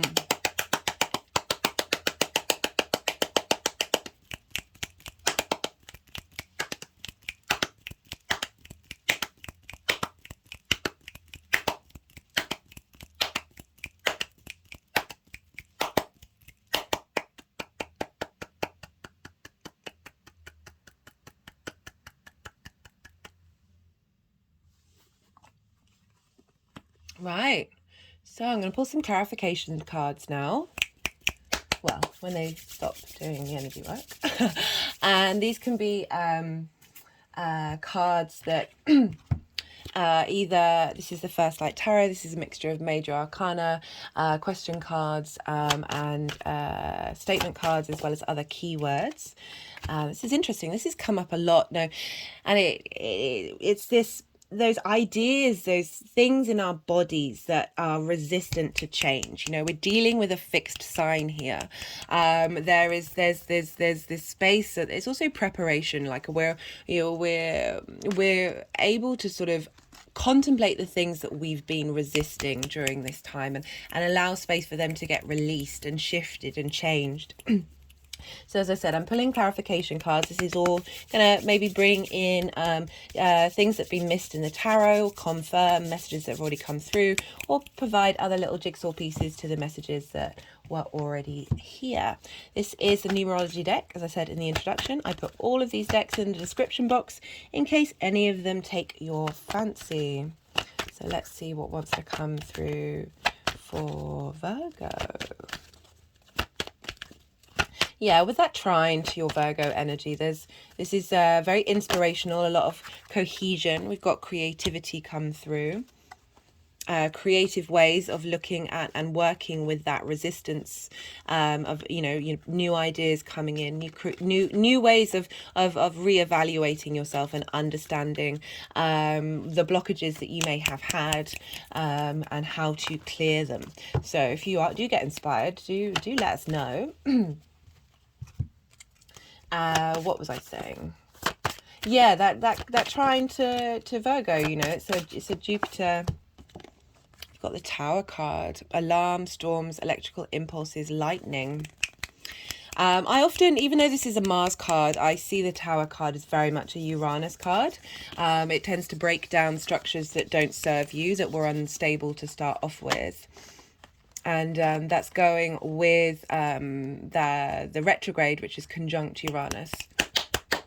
So, I really get a very strong message of pulling down these resistant structures, these Taurian stuck fixed energy that Taurus has the capacity to be stubborn, and to sort of let go of those things and be able to think very differently, and more open to yourself, because sometimes these stubborn things, like I was saying in the we've got the Devil card, so we've got two Devil cards. Trapped, loss of freedom, fear, ruthlessness. There's been a lot of double cards coming up in the readings. It's sort of the energy saying this is the message, this is the clarity that's coming through, this is what we need. But I was about to say that a lot of that resistance isn't necessarily linked into us. It's, you know, that trauma response that's not only just ours, but the collective and all the other things that I talk about so many times. I do appreciate it. That these things, these habits that are resistant to change, aren't necessarily to do with us, and so this is a great time to clear that out. Right, let's back to the numerology deck. I've got leadership, and we had that with the Emperor, so being able to take the lead on your ideas of who you are, of knowing yourself, knowing your own internal leadership, so you're able to, you know, manifest based on your innate space, your concepts and your ideas and your perspectives, and be able to create magic from that.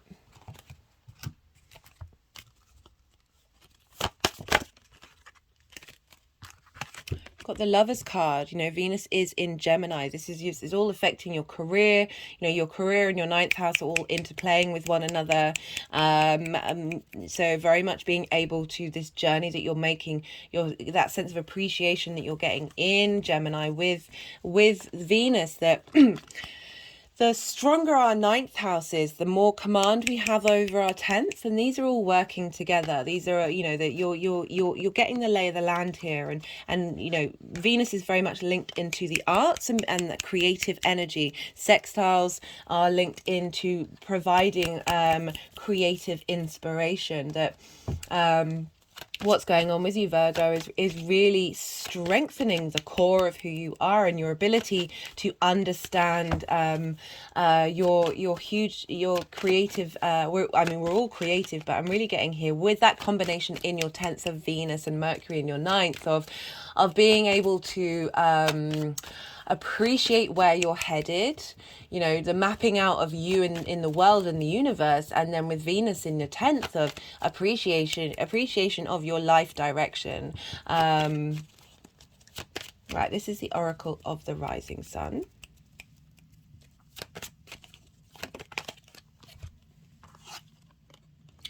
We've got publicity.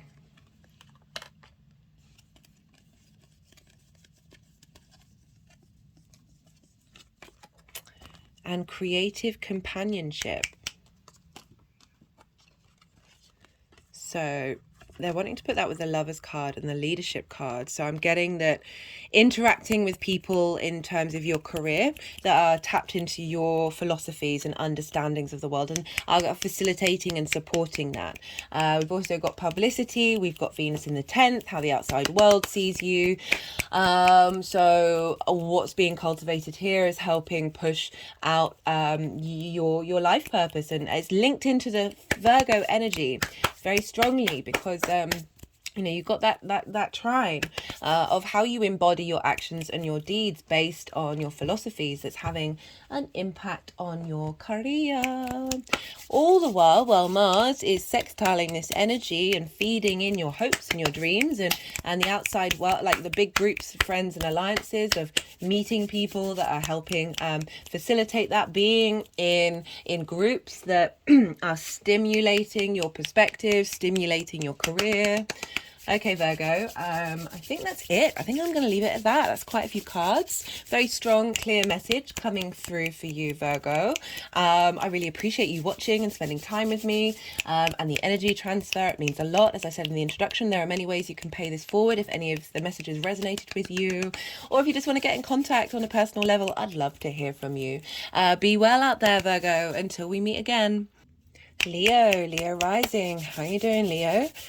For those of you just tapping into the Leo energy, the messages that come through will still apply. It'll just be in a different area of your life. Look to where Leo falls in your natal chart and the house that it falls in. Look to the themes of that house and apply the messages to those themes. So for Leo rising, you have this transit happening in your 10th house. So Taurus energy squares Leo energy. Squares are an aspect of Mars. They bring about conflict, frustration, friction, conflict, frustration, and drama. And a sense of competition, but winning at all odds. There's a real stubbornness with squares of trying to get these energies to work together. And all these things may come up during this transit, but if they do, be mindful of them. Understand, what are they trying to teach you? What are they trying to help you understand about your motivations? Because it's an aspect of Mars. How do you want to take action? And what else does the square do? Well, it's linked into friction. So friction we need to create in this 3D linear time frame that we're very consciously aware of. It's a very powerful manifestation energy. And for Leo risings, you've got this in the 10th house, which is an angular house. So we're dealing with your first house of Leo and the 10th house. So angular houses are 1st, 4th, 7th and 10th. These are very potent energies in your chart. So to have transits in this area means it's going to show up. It's going to have an impact on have a big impact on who you are. Because as I said, it's squaring that Leo energy, and for Leo risings, that's how you embody your sun or your moon in your deeds and your actions. It's the navigator of the ship. It's often how other people see you. It's your body, it's your appearance, it's your house. And so what's going on with Mercury in Taurus is kind of potentially coming in conflict with, how you embody yourself. And making you question that, and making you understand, try and figure out, well, actually, what if there's frustrations and a bit of drama, like with making you question, like, actually, how do I want to embody myself? How do I want my actions to be? And what's important to me? And so with Mercury in the 10th, this is your life purpose. This is your career. This is how the big outside world sees you. So Venus has just moved through there. She'll be there until the 11th of April. So she's been really helping smooth over those eclipse cycles that we've had in Taurus and Scorpio, of helping you appreciate those big new beginnings, culminations and endings may have felt for you. And now we've got Mercury there with a retrograde, helping you understand all of it, help you connect to all of it, and be able to work with that energy, and shift and change, because we've got a retrograde. So we're revisiting and going over things, how you communicate about what is it that what do you understand? How do you understand your life purpose? How are you able to express it? How do you collect information about it? What are your ideas about it? Because fixed Taurus energy is quite fixed, so working through those ideas that you may have felt quite be solid, and now we're revisiting them. So as I said, we're dealing with Taurus, so we look to where Venus is, because Venus rules Taurus, and what's going on with Venus is having an impact with Mercury in its transit. And so, as I said, Venus is going to be in Taurus. She's been in Taurus for the beginning of Mercury's journey, and will be there until the 11th of April. So she's really stamping Mercury at the beginning of its journey, saying, hey, this is what we appreciate, this is what we love, this is how we're bringing a sense of harmony, creativity, and understanding about our life purpose, and feeding that into Mercury at the beginning of its transit. So, and then she moves into Gemini, and that for you, Leo, is your 11th house of hopes, dreams, friends, groups, and alliances. This is the house of good fortune. And so a very positive house for Venus to be in. And what's going on there with Venus is impacting your career. So your hopes and your dreams, what do you want for your life purpose? How are they manifesting? Maybe she's helping bring those up together and giving that sense of appreciation in the groups and alliances that you're involved in about your career, about where you're headed and what's important to you in your life purpose, helping you have a sense of appreciation and bringing some harmony to your hopes and your dreams. That's helping you look at your career and your life purpose in a different way. They're in each other's signs, so it's what's called mutual reception, which I talked about in the introduction. So they are being supported by one another. There's a strong connection, an understanding of each other's agenda, and being able to utilize that in both of these houses. Because we're dealing with a Mercury transit, we look to the signs that Mercury rules, and it's going to have an impact on those signs. What's going on with Taurus is going to affect those signs in the long term. And this is Mercury rules Gemini and Virgo. And as I just talked about Gemini, that's your hopes and your dreams, your friends, groups and alliances. So what you're working out about your career is going to, it's this vice versa between Mercury and Venus during this time of a feedback loop between the two of, what do you appreciate, but how do you think about it? How do you collect that information? How do you communicate that information? And then how do you feel about that, with that harmony that you bring in, that sense of value and appreciation come in. There's also Virgo, which for you is in your second house. This is the house of your values, your resources, the things that you care about and how you look at yourself and value yourself. This is how you manifest. This is how you make your income. So your understanding of this retrograde, of how you feel on a physical level about where you're headed and what you're doing, whether you feel comfortable, whether you feel that sense of appreciation and value in the work that you're doing, is feeding into your understanding of your values and how you value yourself and how you're able to make money. Maybe getting some clues come in about how you're able to manifest, and how you're able to, as I say, bring in income. Mercury is also linked into commerce, but this is like the free flow of information and communication. So there can be an impact of you reevaluating how it is that your life purpose brings money towards you. So that's the sort of general energy for you, Leo. There are going to be 5 piles. I mean, usually there's some cards that have come out by now.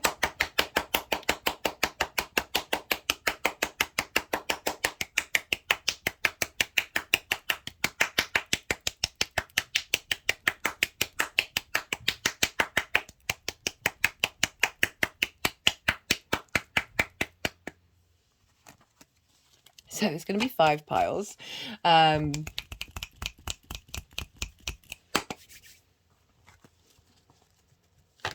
And the first pile is Mercury's journey through Taurus. For some of the readings, this has been, there's been some cards that have come out linked into Mercury's journey through Aries, but some it's just been very much about Mercury in Taurus.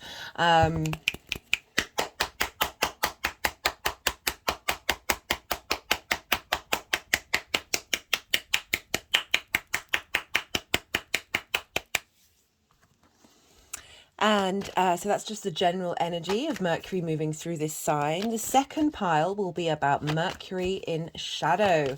So this has been from the 7th of April till the 21st of April. What does shadow mean? So this is essentially Mercury's already started its journey over the realm or over the degrees that it's going to revisit, it's going to go back over. So shadow time is usually can be really loud. It can be often be louder than the retrograde itself. It all depends on your chart and how you tap into this. But this is a time of when we're getting clues. We're getting those unseen things, that shadow, the hidden things that are going to be bubbled up, that are going to be revealed with more clarity when we go into the retrograde. So this is a really good time. I've been telling all the signs to write down those things that make you feel uncomfortable in your body, in that felt sense rather than your emotional sense of just the clues that may come up, that your body may respond to things in your environment or things people say where you're like, oh, you may not understand it, but you're like, okay, I feel like sometimes you get a bit of clarity when the messages come through, and then write those down. And then sit with them and be in meditation, because we're dealing with a yin night sign with Taurus, and it's a slow energy, it's fixed, and it's earth, and it's ruled by the bull. So there's a sense of of really allowing things to come through naturally, taking your time to work through what these messages mean, rather than that very fast-paced Mercury in Aries.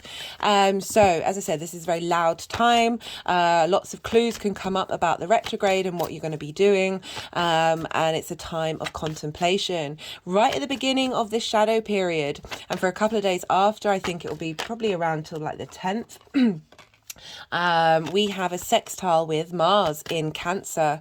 So Mars is in your 12th house, your hidden house, your house of mysteries, helping you tap into the hidden parts of who you are and how they motivate you, helping clearing out and getting in touch with your deep hidden intuition, because it's linked into the moon, how you nourish yourself, how you nourish those around you. But really, it can be a difficult transit for Mars moving through that sign of, there's that heaviness that can be linked into depression, loss and grief, but there's a lot of magic there. There's a lot of, the more we understand the 12th house, the more we're able to integrate the rest of the house. And so Mars at the beginning of Cancer, of really helping to understand your motivations and your drives on a very hidden, emotional, instinctive, intuitive space, is feeding that hidden energy of, this is so the hidden space. It's like trauma, unconscious space, but it's also that deep hidden part of your soul that can get through during this time.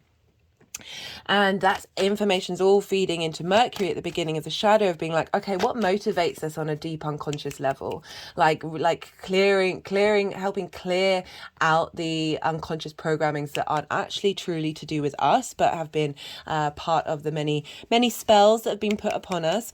And helping talk to Mercury at the beginning of the shadow and saying, hey, look, this is what is motivating us. What is it that we can go over and we can release and we can transmute in your retrograde that's been blocking the career, that's been getting in limiting beliefs, that's been affecting that area of your life.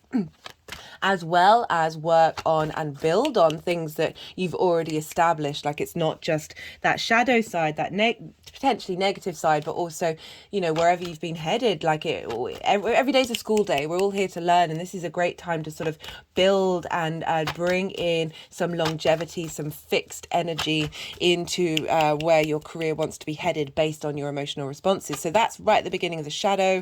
During this time, Venus is going to move into Gemini. So rather than that Taurian energy right at the beginning of like, what do you value? What do you care about? What brings you pleasure and harmony and desire in your career? What really this sense of connection to your life purpose is now shifting into your hopes and dreams and friends, groups and alliances. So as I said, very positive house. It's a house of good fortune, or is it good luck or good spirit? Because I know... Yeah, anyway, sorry, it's essentially that energy. And then the third pile is so that's going to shift gears of refocusing that Mercury in shadow into that sense of appreciation and understanding of your hopes and your dreams, and the kind of people the groups and alliances you want to bring towards you, and a sense of appreciation of what what you have to say in your career, like what it is that you're offering into those groups and alliances. And big friendship groups. The third pile is when, on the 21st of April, when Mercury is going to station retrograde. This pile will represent the retrograde up until the fourth pile, which is on the 1st or 2nd of May. And just before this retrograde is the second Aries new moon. This is a hybrid eclipse. This is very rare. I say this every time. I recommend the spring equinox and Aries new moon video that I did for that first Aries new moon. A lot of the themes of the second new moon came through. Essentially, at the moment, we are in defrag. We are clearing the decks. We are doing a very quick spring clean in the Aries area of our lives, that initial spark of who we are. And then we're going to have the second new moon, which is a hybrid eclipse, and this is at 29 degrees of Aries. This is really potent Aries energy, and what came through in the messages was this is a quantum field reboot. This is a cosmic a cosmic upgrade of our DNA on an energetic phase. I'm just shaking right now. Just this is a real allowing us to operate in the world in a very different way, in a higher vibrational frequency. And that is happening the day before this retrograde starts. So we've got this really potent, not only new moon, but a new moon hybrid eclipse at 29 degrees of Aries. And we've got this such potent energy happening right before the retrograde. And then the sun's going to move into Taurus, shining a light, bringing that energy that it's brought through from that second new moon. And this is, with new moons, it's a time of planting those seeds, of really drawing in and cultivating a new adventure that we're all going on. And then Mercury's going retrograde. And so you're going to be able to, you're getting a lot of energy of being able to contemplate this retrograde in a very different way, like being able to access the higher vibrational frequency a lot easier, and being able to understand and really revise and contemplate a lot of growth and expansion in a very unique way. Because not only that, we've got this, so this is happening at 15 degrees and 37 minutes. I'm putting all of this in the description box. I know it's a lot of information, so you can go and look at it, maybe write it in your diary, because that's 15 degrees 37 minutes, and Uranus in Taurus is at 17 degrees 52 minutes. That is just over 2 degrees. We look to 3 degrees for a really tight orb where there's a lot of impact. So Uranus is having a huge impact on Mercury at the beginning of this retrograde. Uranus, the maverick, the rebel, the innovator, the rebelling against the norm in order to be able to think differently, being very open and grounded in their own authenticity. They don't care that they're going against the grain. They don't care that they are different from other people or other planets. You know, it's all its moons are retrograde, and its axis is vertical rather than horizontal, and it points, the North Pole points towards the sun. I love it. But Mercury doesn't, Uranus doesn't care. Like it's getting you to be your true authentic self. It can be very disruptive energy, but it's shaking down structures and ideas that didn't serve you, releasing tension, helping you be able to walk your talk. I call it the path clearer, the breaker of chains. So we've got this very maverick, unique, different ways of tackling things, not only with the Aries new moon, but with Uranus conjunct at the beginning of this retrograde. So really allowing Mercury to not get bogged down and stuck in that fixity. I feel like this retrograde is here to break that fixity of those patterns, those response mechanisms that our body has that's very ingrained. This is a time of clearing. This is a time of releasing and understanding and transmuting that energy that's not only linked into our own trauma, our ancestors, our parents, the collective, past lives, galactic energy, all of it that we hold in our physical body is having the capacity to shift and change. And this is all linked into your life purpose, your career, how the outside world sees you, all those things that may have blocked those, and all that work that you've been doing to get yourself in alignment with Uranus being there in the 10th house with your true nature and your what really moves you to move in the world and to take action.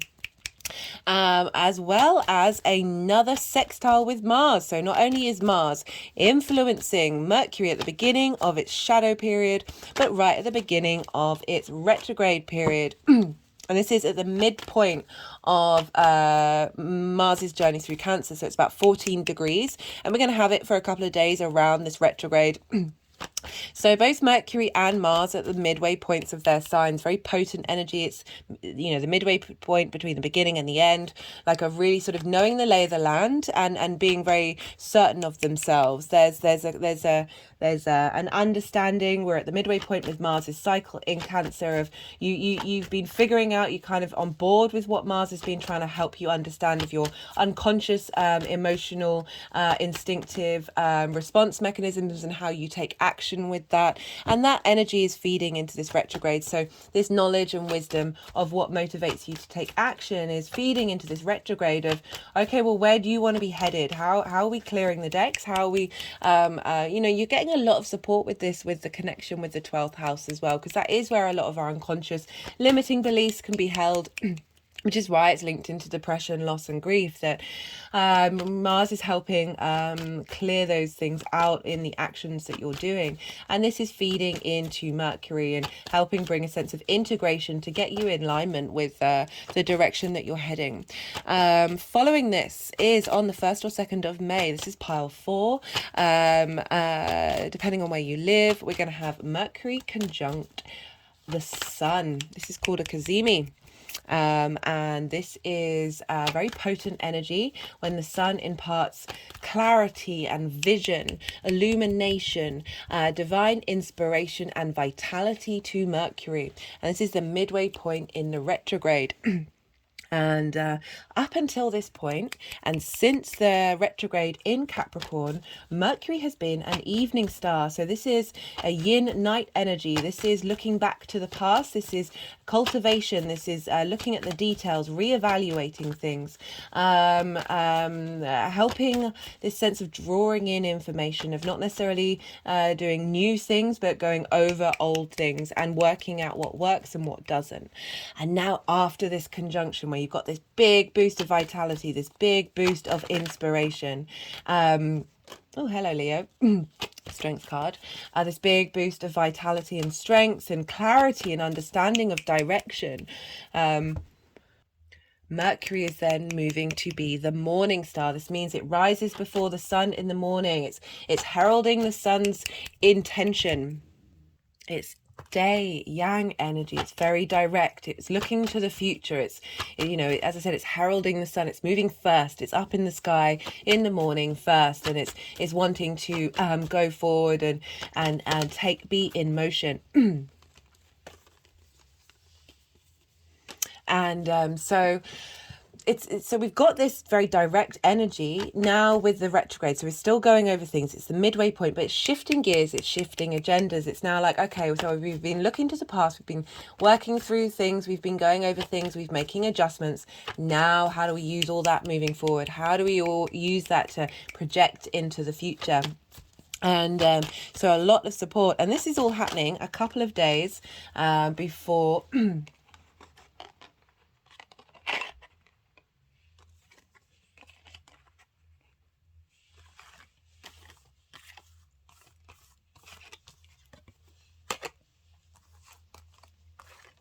I'm just going to leave it and keep shuffling. So this is all happening for a couple of days before the Scorpio full moon on the 5th of May. So a couple of days before that. And this is the full moon in Scorpio. This will be happening in your 4th house of your home, your roots, your foundations.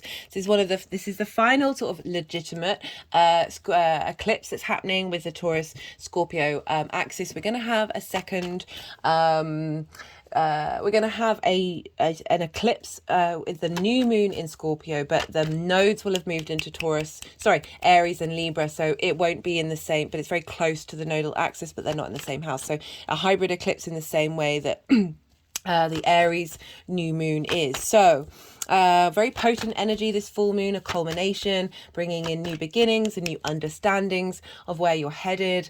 And so we've got this Kazemi with Mercury a couple of days beforehand, very potent energy. We're in motion. There's a lot of illumination. The moon is very bright, of that unconscious space, that conscious space being very close to being in balance with one another. And you've got this stamp of the sun onto Mercury of in Taurus opposing this full moon of the direction of how you want to integrate your career with bringing that into balance with your home life, and with that eclipse in the fourth house.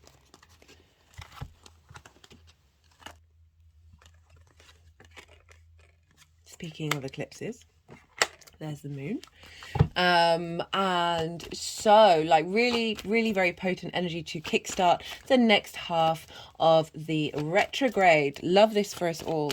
So the fifth pile is the energy that's cultivating and being drawn into the next part of Mercury's cycle, and this will be from when Venus moves into Cancer, which is the 7th of hello Mercury, the 7th of May. So this is the second half of the retrograde, as well as Mercury being direct. So the fifth part is the energy that's moving forward into the next part of that journey. So that's all I have to say about the piles. I'm going to shuffle a little while longer to see if the energies want any more cards. And then this is usually the time when I'm quite quiet, when I quieten my monkey mind, and allow the energies to do what they need to do to move the cards around. It can be difficult for me to channel, think and talk at the same time when doing that. And so do bear with me. It's all part of the journey. It's all part of the process. And yeah, let us begin. So that was pretty quick. Just got the Tower card come out, not surprising. I link very much the Tower card. It's the Mars card, but it's also for me very much the Uranian energy as well.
Well, Leo, so thank you for bearing with us.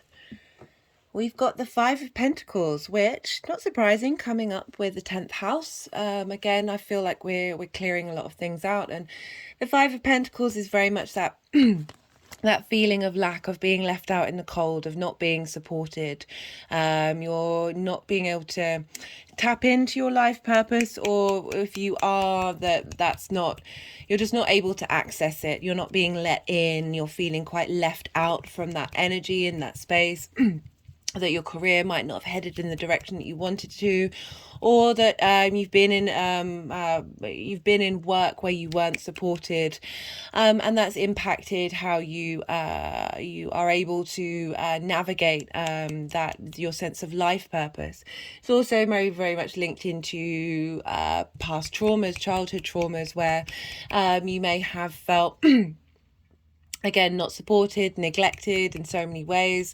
I mean, that when our parents mess us up, no matter what they do, like it's all relative to your individual experience of, and that can have an impact of how you then move out in the world. And I like that we've got the Page of Swords in reverse for this Mercury retrograde, because, you know, the Page of Swords looks backwards, and it's questioning everything. We are dealing with a retrograde, and with this in reverse, I feel like this can be two things. It can be your ability to see clearly the past and sort of bring in new energy with that understanding, but also I'm getting that this overall, because this is for the general message, this is for the whole of the journey in Taurus, that this is you not connecting to this energy anymore. This energy, you know, this energy being stopped. You know, if you see here, because this can be inward when it's in reverse, of looking forward now and looking and not looking, even though it is technically looking backwards, but if the way that's being held is looking away from this energy, is looking away from this dynamic and this feeling of lack. And then we've got for the other cards, we've got the Strength card. This is you, Leo, and this is about inner balance. This is about equilibrium between your emotional instinctive response mechanisms and your cognitive higher mind. These are both very valid parts of the human experience, but sometimes one can be exaggerated than the other, and this can very much be our fear response mechanisms based on trauma, that our emotional connection to those things in our physical body. And this is the Strength card. Is there's a sense of harmony, there's a sense of peace, but there's also compassion and kindness of bringing these two energies together so they're able to work on the same space. Speaking of two energies, we've then got the Lovers.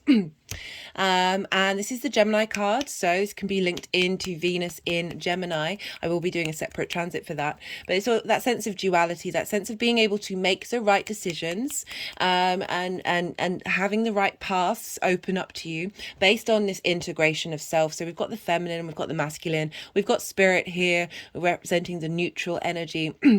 We've got the skies, we've got the earth. We are all of these things, and the more that we understand this and bring this into understanding this sense of, rather than shaming anything, rather than hiding from anything, and just being really open, the more we integrate, the more we are then able to make the right decisions based on the totality of who we are, rather than say just this limiting belief that's blocking. Like there's a lot of yeah, with that this is a pause card as well. This is about taking your time to understand, and the more you get into that strength space, Leo, the more that you're able to make the right decisions. So for the shadow period, we have the Eight of Swords, the Tower in reverse, and then we've got another 8. So there's been lots of duplicate numbers, and there's been lots of duplicate cards coming up in the readings lately. This is very strong messages from the universe saying this is what we're saying. This is this is the vibe. We've got the 8 of Cups. So with the moon. And so for the shadow phase, you know, the moon is very much linked into your unconscious mind. And I talked about how the shadow is bringing up these things from the depths, especially because you've got that Mars in the 12th house of bringing up fears, bringing up these. So with the 8 of Swords, this is acknowledge, like, you're in a cage of your own making. Acknowledging that your thoughts and your the way that you think about things, so it's not just, it's your mental comprehension of a situation, isn't real. Everything's an illusion, guys. It's also not. Sorry, I just had to pause to drink some water because funnily enough, my cough that I had a while ago, well, that was when Venus was in Taurus, sort of come back a little bit with this retrograde, this shadow period. I do feel like I'm going through a clearing out in my throat on a physical basis, not only just sort of that mental basis. Anyway, the Eight of Swords. I was saying everything's an illusion. This highlights that, yes, you may be in a situation that may have felt like you are trapped, but it's how you deal with that and how you change that. And this retrograde, again, we're doing with understanding, comprehension, that this shadow is bringing up those fears, bringing up those feelings of feeling trapped, bringing up these ideas of this sense of immobilization, of not being able to take action, of not feeling free, coming up. Maybe you're in a career that you feel trapped in, or you may have been in a career that you felt trapped in, and where you're currently in one that you enjoy, that you might get triggered during this time of bringing up that energy in order to transmute it, because we've got the Tower card in reverse. This is breaking down internal structures. This is not the outside world breaking down. This is your internal foundations that haven't served you, these ideas that have blocked your ability to tap into your abundance and your spirit, your soul journey, your life purpose in this 3D form. That's all getting shaken down. This sense of feeling trapped in an environment is being pulled down, and perhaps you've got like certain concepts and ideas that just aren't real. It doesn't have to be about being trapped, but certainly there's this sense of limitation here that you think that you have, when in fact you aren't surrounded. You are there's a big outside world, there's a big space. It's also tapping into that sense of abundance. This is definitely a sense of feeling closed in rather than open, because we have with this, remember, this is a shadow period of these are things that are coming up. This is the journey that you're going on. But I also said that the shadow period can be really loud, can actually be louder than the retrograde itself, that things may come up that happen that you then are in contemplation during the retrograde. And so the Eight of Cups, sorry if the cards moved, I had to pause again to drink some more water. I had a bit of a coughing fit come on. The Eight of Cups is about breaking out of habits that haven't served you. That, you know, it's usually people say, oh, you're leaving a comfortable situation. Well, comfort can mean very different things. And for me, it's those habits that feel safe, but they're actually doing you a disservice. So we have a lot of ingrained response mechanisms and behavioral patterns that make us feel like they're familiar, so we feel safe with that, but it's not a safety that's based on authenticity. You know, very much linked into the sort of devil card and habits that we have that are keeping us trapped, keeping us enclosed. Because the Eight is about going on a journey of leaving these old habits, leaving this comfortable space, because the cups are all upright, so it's implying that there is this sense of ease there, and going on a journey and climbing this mountain to get a new perspective. We also we've got the sun and moon here. That could be an eclipse, but it's this idea of change happening, of a big change happening, of starting a new beginning, of a culmination of an old space, and a closing out of one way of doing things, and moving into a new journey of starting afresh. Because we do have, after this shadow period, no, it's in the shadow period actually. So the shadow is leading up to the 21st, and that new moon in Aries, that eclipse, that hybrid eclipse that we're having is allowing this space of you being able to shake off those ideas, shake off that mentality, and get a new perspective, tap into your higher self on the top of the mountain. And we've also got the moon here, and as I said, the moon is about intuition. You know, I said we've got Mars in the sign of Cancer here, which is ruled by the moon, that's really helping you understand those limiting beliefs, those structures, those habits, those parts of who you are that have been blocking your connection to that hidden part of you that is your soul. The moon is very imaginative, very creative, very intuitive. It can be linked into dreams. Watch what your dreams are saying to you, of hints of what's coming through. And a sense of my hand's just over my heart chakra, I forgot to say that. And it can also be linked into delusion and illusion, like of clearing those things away. But there's a mindfulness here. There's a sense of pause. This is a night sign. This is yin energy, of just allowing things to come towards you, of being really open to the messages that are coming through, just engaging in with that creatively. You know, you're dealing with very intuitive and imaginative ways of receiving visions and psychic messages, and that can help show you the reality and also the fantasy of the world. And I mean that in that abundance space, by showing you the illusion, this space, this is an illusion, and clearing that away and helping you do that in a very embodied, intuitive space.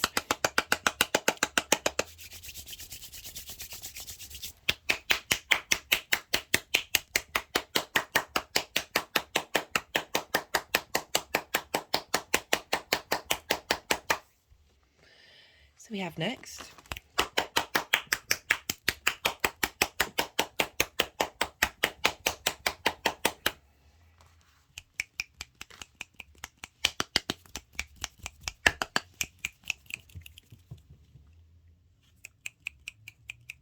so my head just sunk down, and now my hand is sort of moving around, sort of in between. It's like it's on the hairline around the crown chakra and the third eye, and sort of bringing that energy together. And now it's gone over my heart chakra. Oh, I'm feeling all fluffy.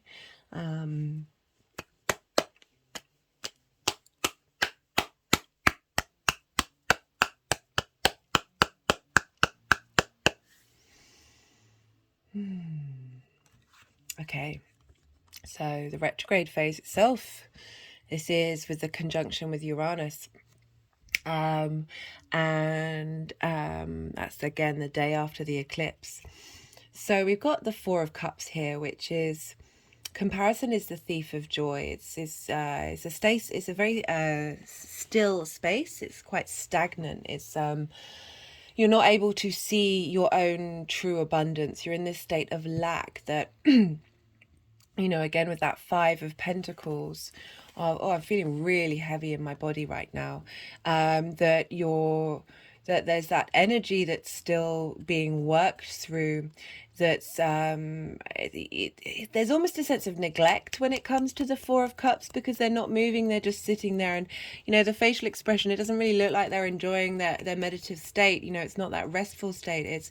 It's thinking, it's seeing things that are out of reach, but not necessarily taking action. So that's why I kind of feel like that neglect energy of of not being able to be motivated, not being able to find your get up and go, because of just seeing others with things, and you don't have them, or you think you don't have them, and then rather than finding the love of yourself and figuring out what it is that you do have, that you value, and you are in this space of oh well, I'm not going to move. I can't move. It's a heavy energy. I'm feeling quite heavy at the moment, and that can come up. That it might not even be relevant to your energy right now, but it's about clearing that energy, that very resistant energy that can be stuck in your body, that's linked into your past trauma, family, lineage, blood, spirit, collective, all of that may have been sort of having this weight with you, because we've got the Four of Cups, we've got the Ace of Cups coming in. So this acknowledgement, this sense of renewal of emotional connection to your value system and who you are, and just getting the feeling that that we, you know, we've got 2 4s here again. That's 2 4s and 2 8s, guys. I wonder if there's, we've got another 4 as well, so we've got 3 4s. What else have we got? That might be it. And 2 aces. Lots of repeating numbers here. That with this 4 of Swords, this is about, instead of being in the state of lack and not knowing your own value, this is about, no, this is a rest time. Again, it's a very different kind of stillness here. It's rest and knowing you're held by something. You have value, you are supported, you are nourished, you are held. You are a part of the universe. You are, we are all special, we are all wonderful, we are all unique. Rather than feeling, oh, well, if somebody's got this skill that I don't have, that invalidates my own existence. This is very much knowing this is a time for restoring. This is, you know, we are dealing with a retrograde of where we're going over things, and in a yin night sign of being in a state of contemplation. So it's really shifting energy from this contemplation space to this one. And I feel like you're clearing out some trauma to help you know that you truly are held, and you don't need to compare yourself to anybody. And we've got the Queen of Cups with this is a beautiful, nourishing energy coming through. Again, which is why I'm getting the message of neglect. Like, no matter what our parents do, that in some form or another, we respond to their actions as a form of neglect. It's why collectively, we've got so much trauma. It's just part of the human condition that we're doing and that we're working through, and we're trying to break that cycle. I don't think it ever goes away. It'll just be different in different ways. But it's about, this is the Queen of Cups of nourishing yourself. And my hand's just gone over my heart chakra. Of not feeling that lack. There's a real abundance with the Queen of Cups of an emotional support, and being held. It's very creative, beautiful, intuitive, instinctive energy coming through, and just feeling very held on an emotional level, rather than that feeling like you don't have any cups. She is the Queen of Cups. She's coming in and helping give you that acknowledgement and understanding that you hold that energy within you, that you are freeing yourself from the confines of that state of lack that we had, or that feeling restricted, or feeling like you're not good enough. And all of these ideas and themes are really potentially hindering and blocking the abundance Venus wants to bring, ruling Taurus, in your career and your life purpose and how others see you. So this retrograde with Uranus, again, you know, the Queen of Cups for you, perhaps that is the way that you're thinking differently about yourself. That is the way that you're able to understand your place in the world and how you take action in it and what's important to you. And the retrograde is helping you revisit and understand and bring in a new dimension to your connection and how you comprehend your life purpose. Because this is some big energy coming in with the Sun conjunct Mercury that's happening on the 1st or 2nd of May, depending on where you live. Again, sorry, I forgot to mention, again, Mars is sextiling this energy of connecting to your 12th house, which is why I'm really focusing on that sort of unconscious trauma aspect of this transit. So the conjunction with with the Sun. This is when Mercury shifts from the evening star to the morning star. This is a big boost of vitality into your 10th house, with the Sun being there. Lots of illumination, lots of strength. For the second half of the retrograde, we've got the Ace of Wands and the Ace of Pentacles, the Three of Pentacles and the King of Pentacles. Earth, earth, earth, fire, right? So Earth is very much linked into the tangible. We're dealing with Taurus, work, body, health, the things in the 3D. So we've got the Ace of Wands. This is sparking new inspiration. Again, that fire energy, the sun, the ball of light that's coming in and giving you a revitalization of passion and drive and creativity, like really far away from this space of thinking you've got nothing, thinking that you are less than compared to other people, that you've now got this boost of spark of passion, of creativity, as well as the pentacles, which I always link this into New Earth. just in that framework of being able to operate in the world in a different way, from a different frequency.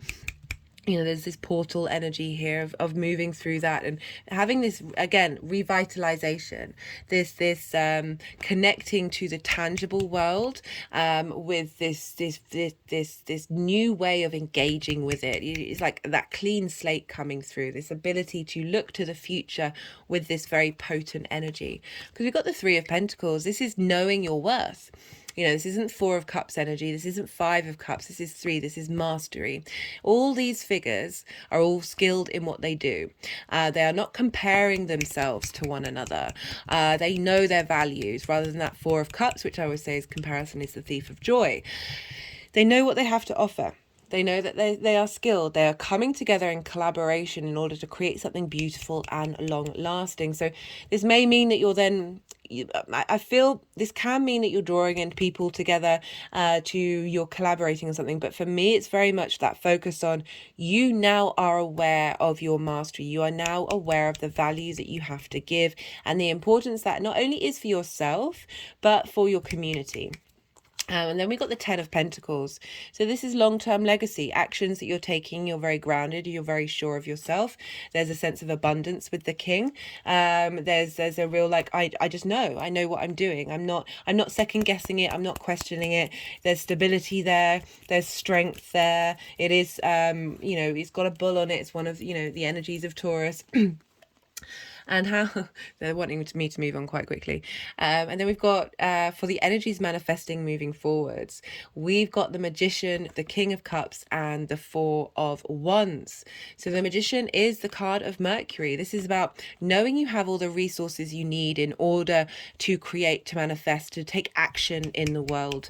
Very strong manifestation energy. There's clarity here. There's directness. It's about bringing things together and communicating that and creating from that communication. And we've got the King of Cups. This is, you know, we've moved from the Four of Cups to the King of Cups of really being, do we have cups here? No. Of really being able to be in command of your creative and intuitive inspiration, and being able to use that, and being very the king in with the cups is like very emotionally sure of themselves. They if you see here, it's very rocky waves, and it kind of looks like a sea monster is about to come for that ship, but the king's not bothered. The king's on its very, it's not getting thrown off by the outside world, very sure of the capacity of what it is able to give, and the command it's able to hold on an emotional basis. So there's a sense of taking action from a very deep well of emotional strength. And again, you've got that Mars in Cancer, helping you find that inner command. And so this is the energy moving forward. You're bringing this energy, there's more certainty here now. You've got the understanding, a lay of the land. You're kind of figuring out where you're headed and what's important to you on an emotional level, and how you then manifest in the world. We've got the Four of Wands. And this is celebration. It's also commitment. You're committing to putting in the hard work. This is about the cycles of the harvest. So these figures, they've brought the harvest in, and they're now celebrating the achievements that have happened. But it is about hard work and dedication, and knowing that you have the inner resources within you, but making, taking action to establish the harvest that's coming out the other side. And again, we're dealing with collaboration here with the Four of Wands, because you're working with other people, like-minded people, drawing in that frequency. We're dealing with Venus and Gemini as well, a celebration of what you've been doing in the outside world. In the groups and alliances, coming together of your hopes and your dreams with your career for that long term. We've got the King of Pentacles and the King of Cups. This is a sense of, there's a sense of emotional maturity, and really being able to appreciate the work that you've been doing. Love this for you. Yeah, we've really got a lot of strength here coming through. And not only that, but you've got the Strength card. So I'm going to pull some clarification cards to see what messages wanted to come through that might not have been picked up in the tarot. These may confirm messages that have already come in, or add more jigsaw pieces to the words, to this. I was going to say messages again, and I hate repeating myself. Yeah, no, it's one of those things that I've like, oh, since getting a phone, my vocabulary, phone, Netflix, all of those things, vocabulary is just diminished. Lots of other wonderful things have happened, but you know, it's important to be aware and understand the good and the bad of everything. Right, okay, so this is the numerology deck. I put all the decks in the description box, so do go check that out if any of these cards take your fancy. So let's see what messages wanted to come through to Leo. So we've got that Four of Swords. Surrender to the process of the retrograde. Don't rush it. See what comes up. Don't make hasty decisions. That just flipped over. Spiritual partnership.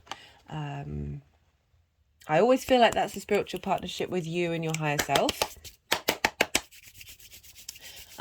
With the Lovers card, you know, for some of you, I will say, you might, because we're dealing with Gemini and Venus being there, you might meet someone in a group, an alliance that has a connection to you, and that may help facilitate your work. It might not necessarily be on a romantic basis, but it may well be. So that might be relevant to some of you. But yeah, keep focusing on you and your career and do what you need to do for you. And as I always say, the more we do the inner work, the more we draw in these other frequencies and these other things that we may want and desire.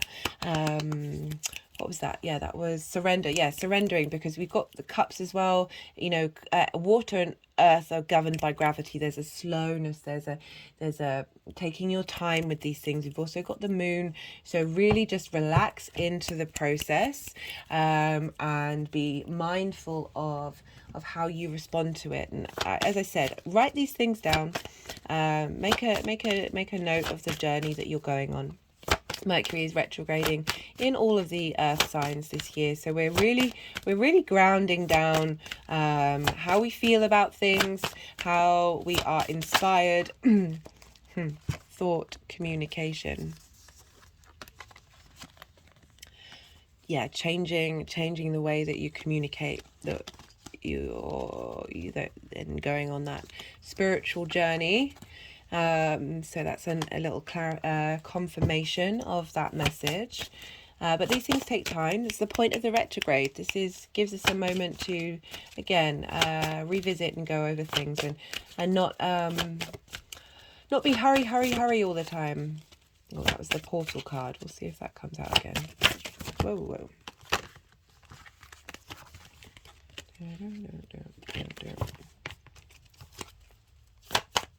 So this is the First Light Tarot. I usually this is Major Arcana question cards, statement cards, and keyword cards. I usually pull cards until we get a Major Arcana, which we haven't had yet. So we shall see what other messages want to come through for Leo.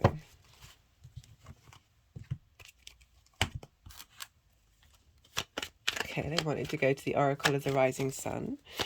So let's see what comes out here. Just saw the Restlessness card. So whatever impatience that you have, Leo,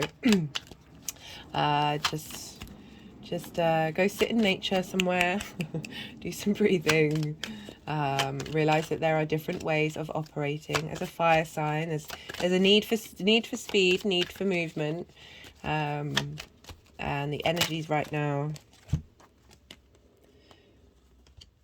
We've got vision. Yeah, some clarity coming in. That's the sun in Pisces, and the moon card is the Pisces card. So maybe highlighting that Saturn journey in Pisces of helping, that's a slower transit. That's like nearly 3 years of, but I'm just getting the feeling that there's some support coming in from the outside world, and that can be your relationship, the give and take relationship with you and the outside world, as well as like the universe and spirit as well, that there is some clarity coming in that is being I wonder if it's linked in, because Pisces sextiles Taurus, like things that may have come about in that Pisces transit with the sun is now coming to light in Taurus, because it's sextile. So you're getting that create your sense of appreciation and understanding of that journey that's coming through.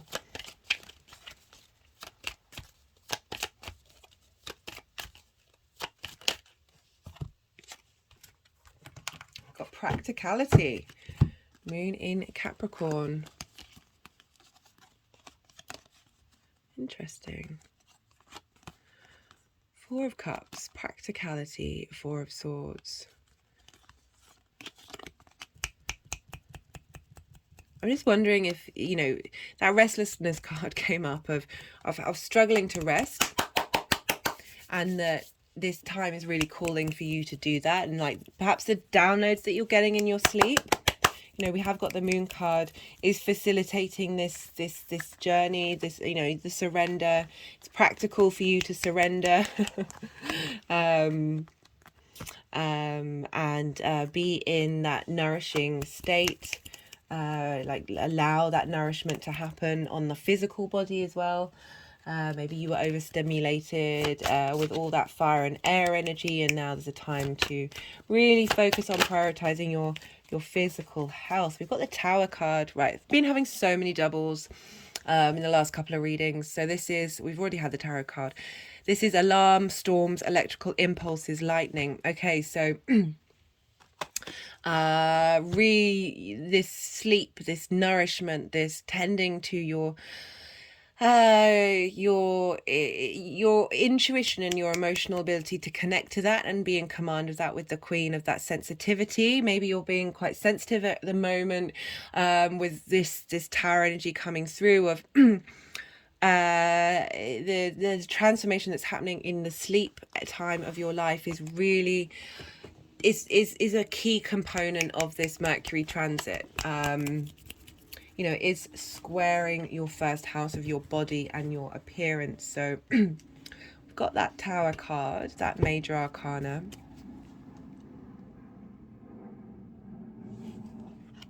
Yeah, I'm just really strongly getting the message that your needs are being met in your sleep, because we clear out so much trauma. Like, our brain processes our reality in our dreams. The dreams I used to have were just pure stress dreams. This is where you're like given, you know, you've got a task to do.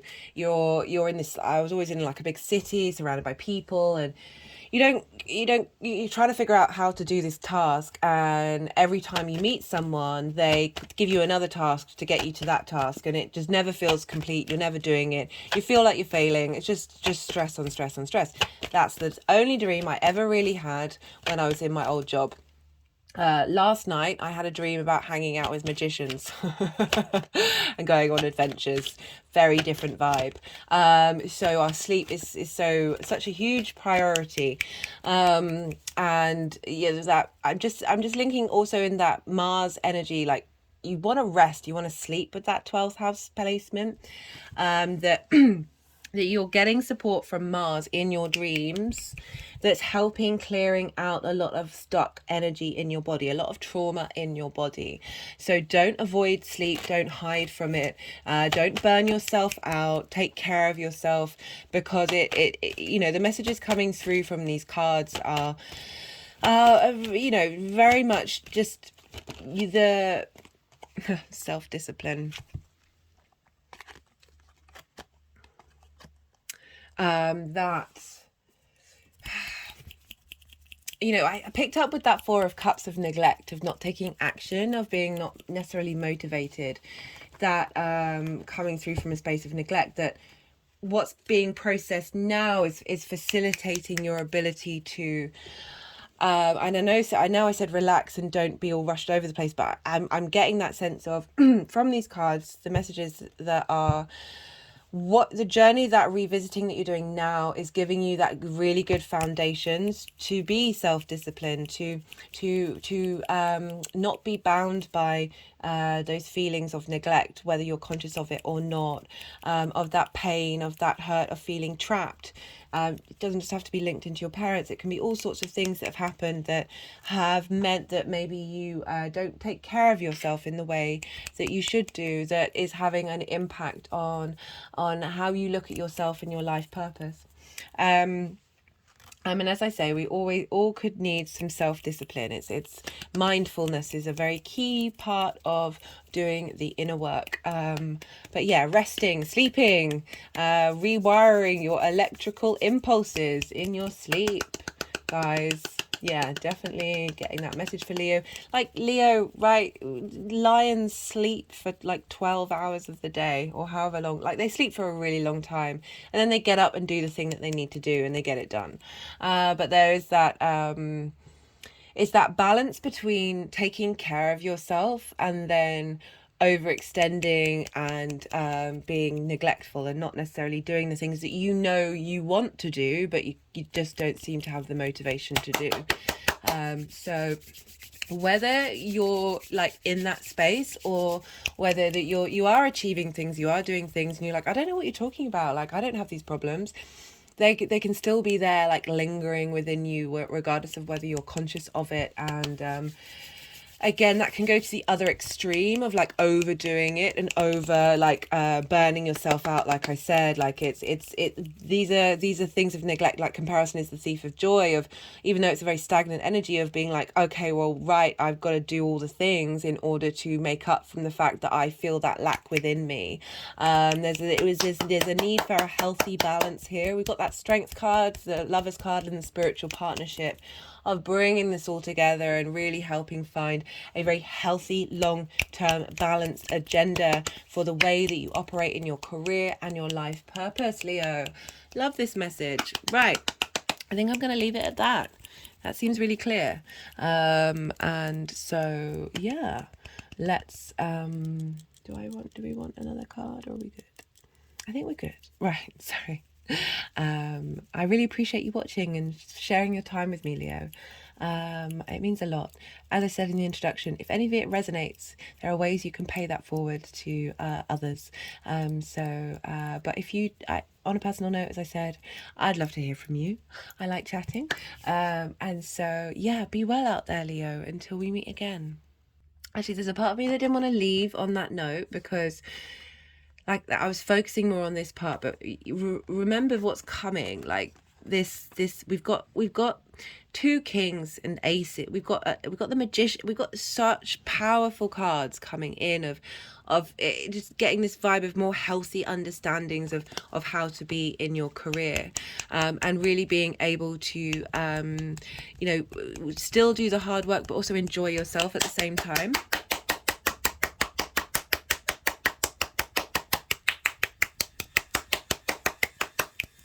Like having that fixed energy can mean like once you've managed to start, you don't stop. Of really being able to work with that energy that suits all areas of your life. Right, Leo, I'm going to leave it at that. Good luck out there. And as I said, be well until we meet again. Cancer rising. How you doing, Cancer? For those of you just tapping into the Cancer energy, look to where Cancer falls in your chart and the house that it falls under. See the themes of that house and apply those themes to the messages that are coming through. But for Cancer rising, this transit of Mercury in Taurus is happening in your 11th house. This is the house of good fortune. This is a lovely positive house, and this sextiles your Cancer energy. So a sextile is an aspect of Venus, so this brings about appreciation, value, love, desire, connection, relationships, and a sense of creativity during this time. So Mercury in Taurus, which is ruled by Venus. So Venus will have been there at the beginning of Mercury's journey, helping you understand your value in terms of your hopes and your dreams and the values that you are you want and receive from your groups, friends, and alliances. And now Mercury's moving through here, imprinted by right at the beginning by Venus's energy while she's in Taurus. And it's going to be making a retrograde. So you're going to be revisiting and going over things, questioning perhaps your hopes and your dreams, clearing out stuck energy that may have been blocking them. The more that we work with our hopes and dreams on a very integrated level, the more that we're able to shift our vibration and draw in people, those groups, those alliances, those friends that match the vibration that we want to engage in.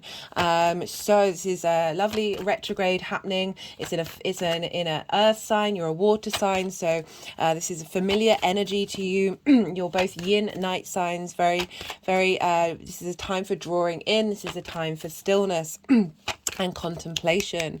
So because we're dealing with Taurus, which is ruled by Venus, we're going to be looking at where Venus is. And so, as I said, Venus is going to be there till the 11th of April, and then she's moving into Gemini. Oh, these cards are...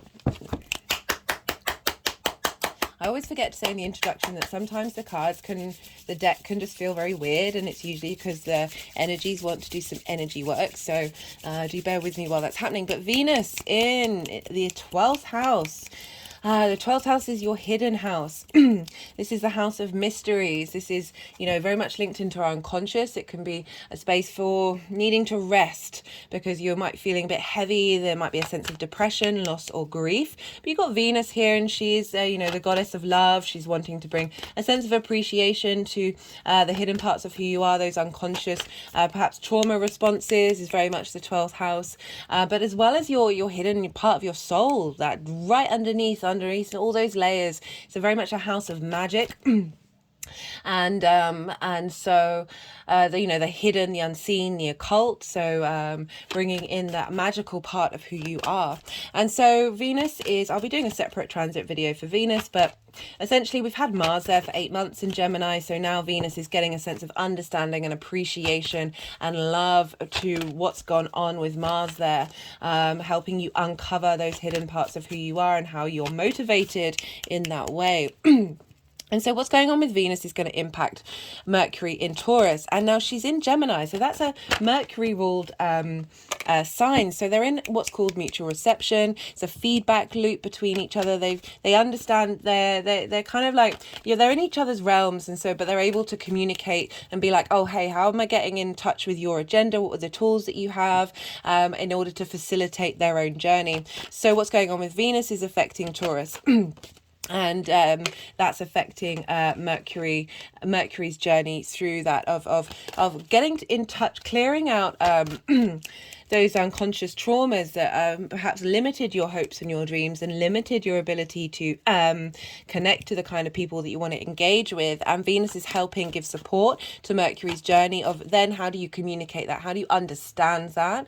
And how do you revisit and work over those hopes and dreams?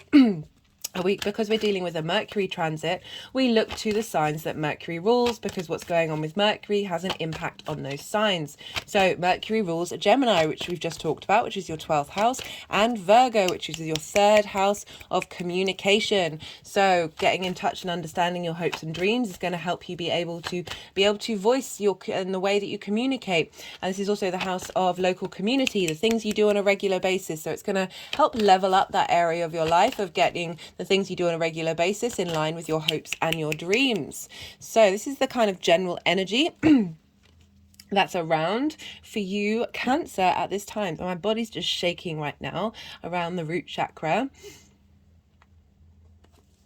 Now I've stopped. So there's going to be 5 piles. The first pile is for Mercury's journey through Taurus. For some of the readings, this is also included stuff linked into Mercury's journey through Aries, but sometimes it's also just very much been about the journey in Taurus. And then the second pile, this is going to be about Mercury's shadow period. So this happened on the 7th of April, began on the 7th of April and finishes on the 21st of April. that wanted to come out. And what does shadow mean? So this is essentially the part of the realm of Taurus that Mercury's moving over, the degrees that it's moving over, that it will then revisit. So from the 7th, it hit the degree, it will stop its retrograde at. So we're now in this space of shadow. So what does that mean? That means clues and ideas about what this retrograde is going to mean for you is going to come up during this period. Sometimes the shadow period can even be louder than the retrograde itself. It all depends on you and your chart about how you interact with it. That shadow, again, that's that unconscious space of triggers happening, ideas happening, that magical space of the universe showing you clues and understanding. So I really recommended for everybody during this time is to write things down, because we're dealing with Taurus here, which is like the physical body, our senses. Like, you know, you might get clues from your body when people say things, you say things, you interact with the outside world that like make your body feel a certain way, and you might not understand what it means. Again, we're dealing with that shadow time. Rather, we're revisiting this space. We're going to get more clarity later on of writing them down and then sitting with them and thinking about them and work and just seeing what comes up and how you feel about it. At the beginning of this shadow period, so probably until around about the 10th, maybe the 11th, we've had this sextile with Mars in Cancer in your first house. And so a sextile is an aspect of Venus. My hand's now sort of rubbing over my heart chakra, moving up to the sort of the base of my neck, back down to the thymus gland, up round to the throat, moving around the throat, back down to the thymus gland, and then back to the heart chakra and the solar plexus, sacral chakra and root chakra. Interesting there for you, Cancer.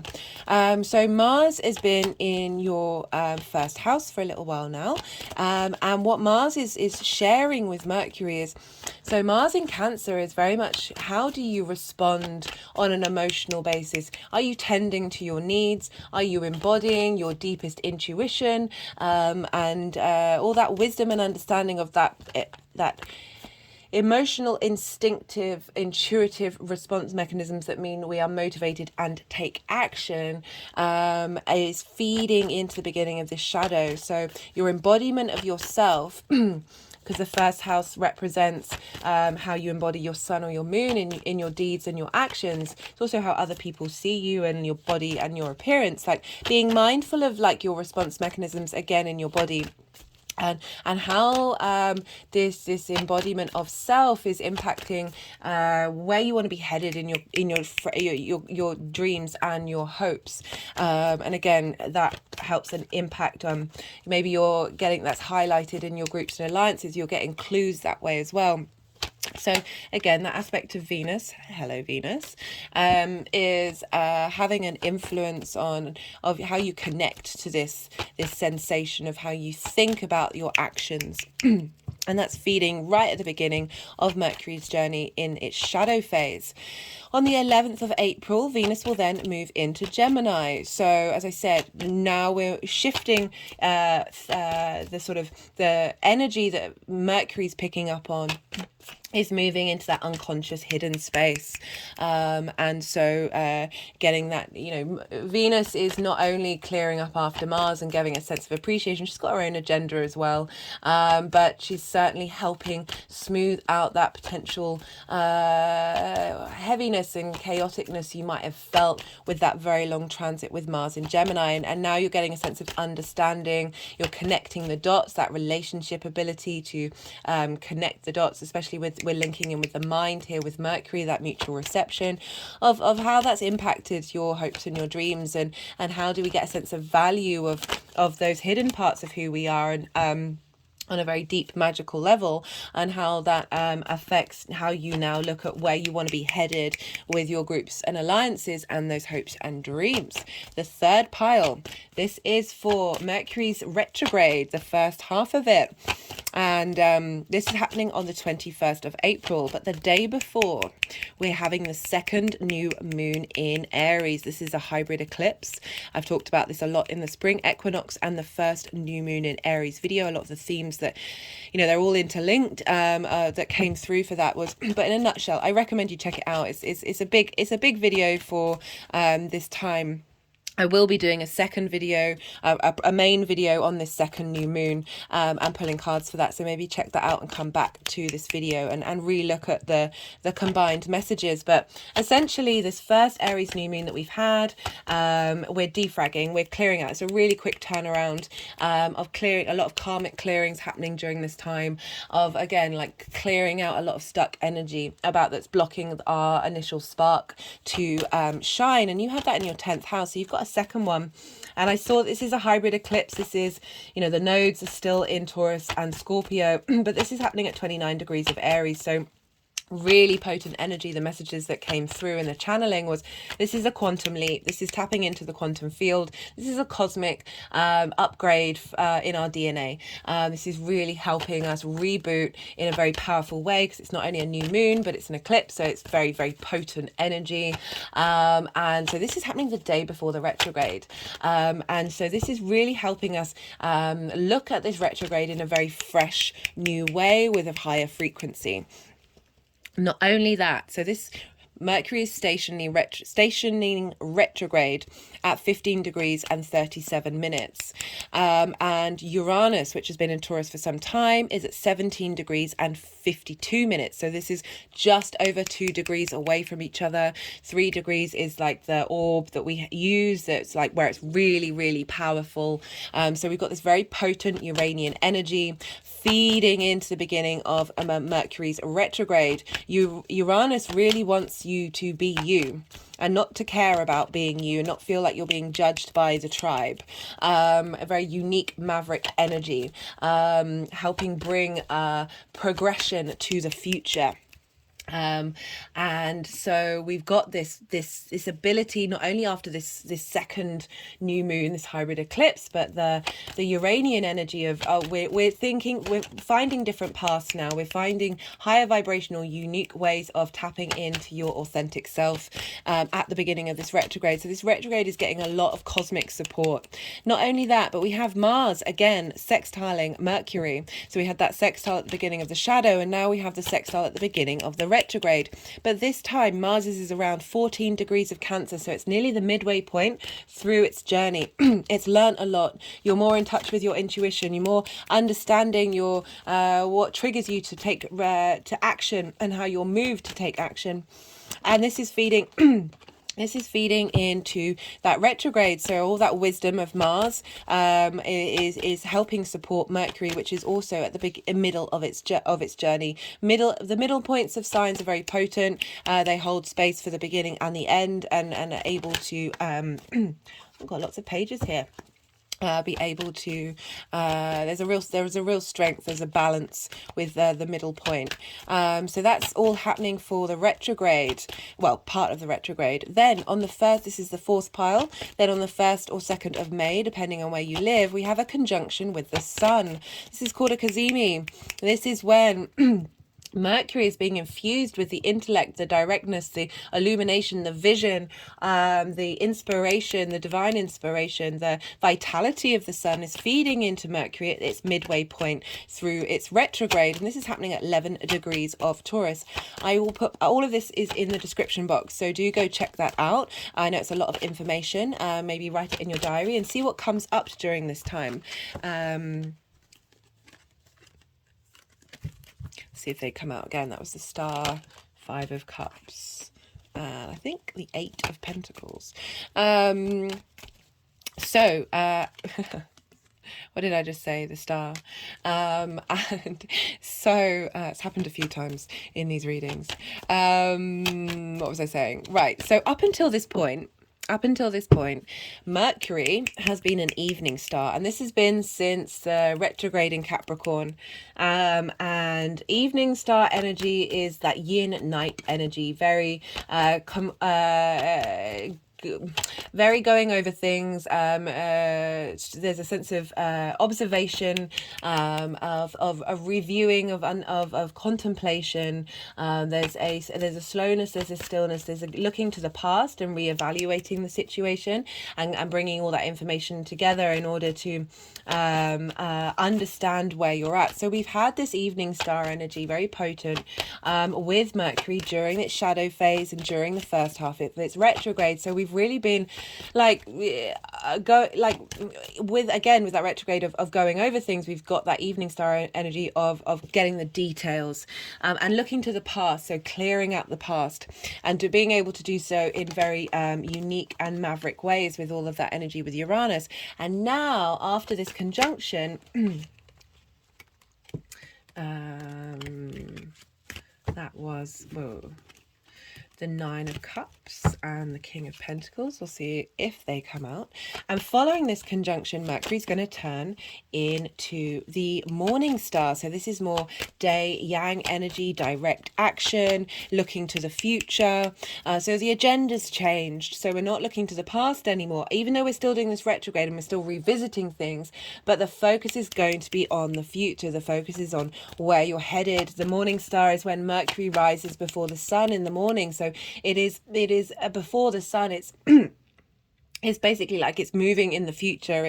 It's guiding our direction at this time. So very, very potent energy for us all with this Sun Mercury conjunction. And this is happening a couple of days before the Scorpio full moon eclipse, which is on the 5th of May. And that is happening for you in your 5th house of creation energy.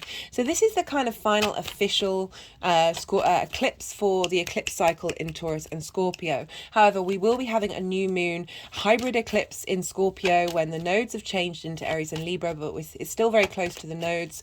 So we'll be having that new moon then. But this is a big sort of, eclipses represent new beginnings, culminations and endings. And for me, even though the new moon represents new beginnings and the full moon represents like an ending of something, that culmination, I feel like you can't have one without the other. So they all kind of encompass that energy. There just might be a bit more of preference over the new beginning side of it rather than the culmination. So, you can't come to an ending without then starting immediately a new beginning. So we've got this very potent energy of a couple of days before the full moon. So we've got a lot of illumination with our unconscious, with the moon and the direct light of the sun, having an impact on Mercury during this time of being able to then start to take action, and then a very quick culmination before then we then bring that down into Earth following that full moon. The final pile is how these energies are manifesting moving forward, how they're cultivating and moving into the next part of the retrograde and then the direct motion of Mercury in Taurus. And this is from when Venus moves into Cancer. This is when I'll do the second series, and this is on the 7th of May. So that series will come out around then. And this is how the energy is facilitating moving forward. So, and how that's bringing the energy of what we're working through here into the next part of the cycle.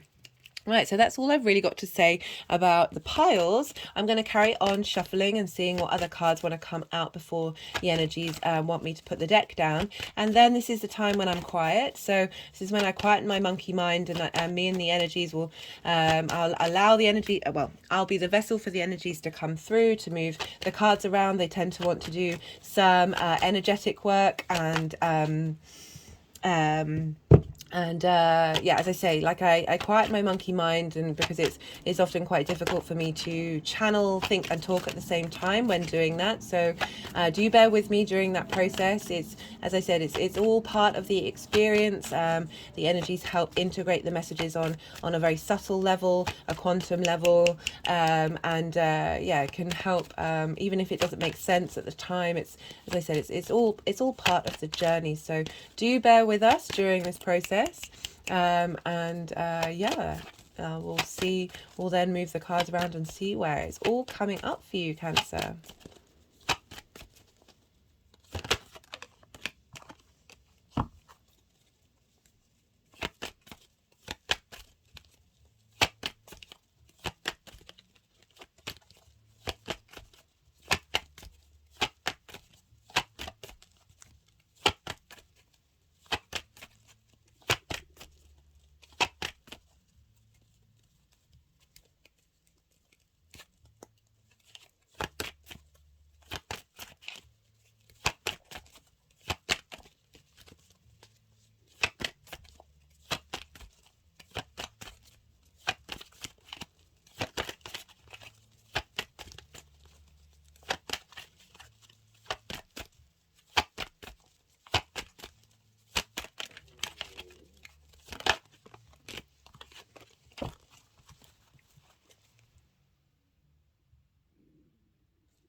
My hand's tapping on my third eye chakra right now.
So for those of you who might not have seen the introduction, I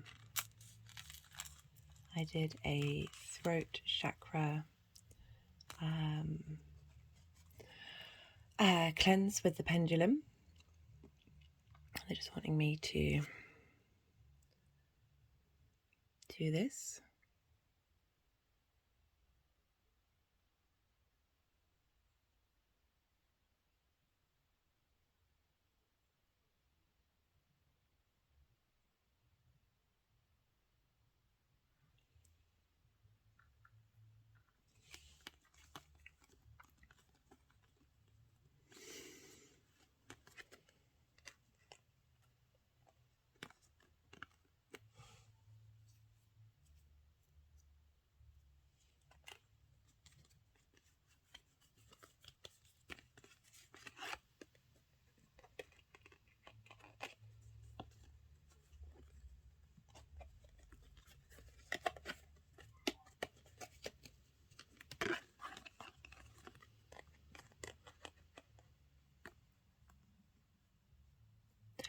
So we've got for Mercury's energy in Taurus. So we've got the Seven of Swords, and we've got Strength, as well as those two pages that are behind us right now. And the Seven of Swords, there's this sense of feeling like, we're dealing with hopes and dreams here, that your hopes and dreams may have been stolen away. They haven't been manifesting in the way that you have thought they would. But this is part of the journey that you're being on, that you're actually left with those hopes and dreams that mean the most to you, that you're not able to steal these ones away, that there's real strength in those hopes and dreams that have held on to the test of time, despite what the outside world might have felt like it's been doing to that space, that may have diminished what you thought your hopes and dreams are. And we've got the the Strength card of, a lot of what's been coming up in these messages is clearing out a lot of stuck energy in that physical body that are linked into limiting beliefs, that we think that our bodies respond in survival mode to situations that have already happened in the same way again. So this retrograde, I feel, is like breaking that away of you thinking that that's always going to happen. And we've got the Strength card, which is it's the Leo card. But it's about bringing into balance your instinctive emotional response mechanisms with your cognitive higher self. And there's not prioritizing either one of them. This is about balance. This is about knowing that they are both have a space at the table. There's a sense of harmony. There's compassion. There's that deep inner strength that's being built during this time of knowing your worth and knowing your value, and how regardless of what's happened or what may happen again, you're not going to relinquish or let go of those hopes and dreams. And we've got the Page of Wands and the Page of Pentacles. So we've got two heralds. Mercury is the messenger of the gods. He was their herald for the gods. So these are messengers. Messages are coming in during this time, as if, you know, that it was obviously, that's a thing for Mercury retrograde, but it's being really highlighted to you that new, like there's new dreams, we're dealing with fire and earth here. We've got the Wands, which is very creative, inspirational. There's a sense of wanting to go on an adventure, to go traveling, to explore, to engage with the world. And really relighting the fire that you have within you of your hopes and your dreams, which is having come in, that inspiration that you've had in Aries season, feeding into Mercury now in an earth sign. So again, your hopes and dreams of, you know, this is also could be linked into that 10th house journey of reevaluating your life path and your career, of feeling like it's got away from you, and you're now in an inner space of inner strength, of enjoying that experience on a personal level. And so we've got the Page of Wands, Mercury and Aries, turning into the Page of Pentacles. So this is bringing that inspiration, that creativity into the 3D realm, being able to have a fresh new way of looking at your hopes and your dreams, maybe dreaming bigger, dreaming better. Definitely the energy that's coming through is finding unique new ways of tapping into this Taurian energy, unique ways of tapping in to your hopes and your dreams, and the kind of frequency you want to bring to your friends and your groups, that support that you may want from them, being facilitated by how you look and hope and dream in the world. The 11th house is the house of good fortune, so this is a supportive transit, particularly because it's sextiling your Cancer energy. So it's bringing about a sense of creativity and inspiration and understanding and a value to you and how you embody yourself on a very personal level. So yeah, so I was just wondering if they wanted to move anything around.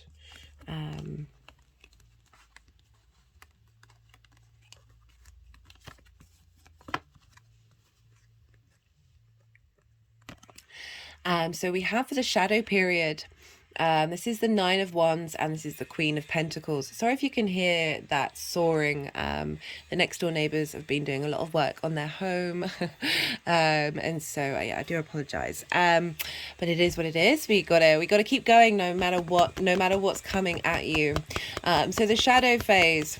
This is a time when we're getting clues from the universe, from our unconscious space, about what this retrograde is going to mean and come up for you.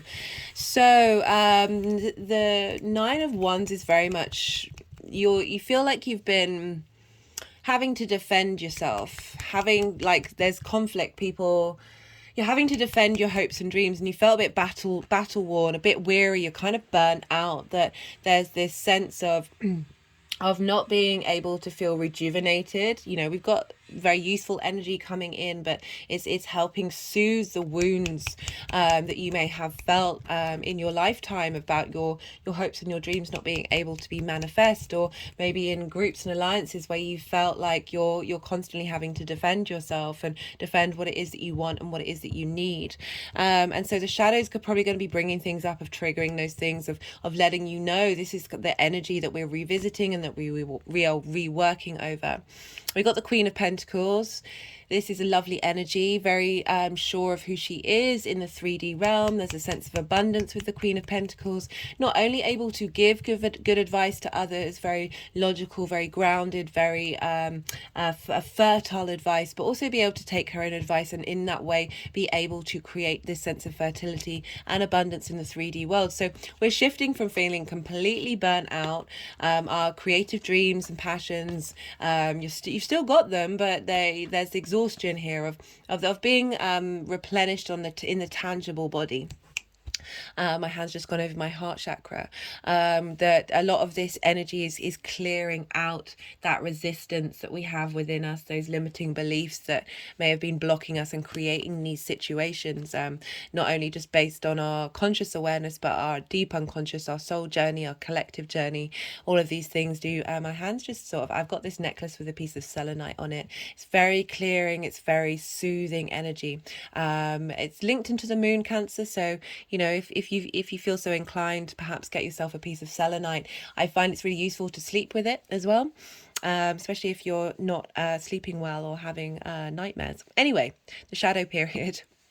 So this is really supportive energy coming in of this sense of feeling very grounded in your reality, grounded in your dreams. Where you're headed is being able to bring these into fruition, having felt like you're burnt out and exhausted. So we've got for the retrograde period, got quite a few cards coming through. We've got the Two of Pentacles, we've got the Eight of Swords, the Knight of Pentacles, the Three of Pentacles, and the World card. So again, we're dealing with triggers and traumas here.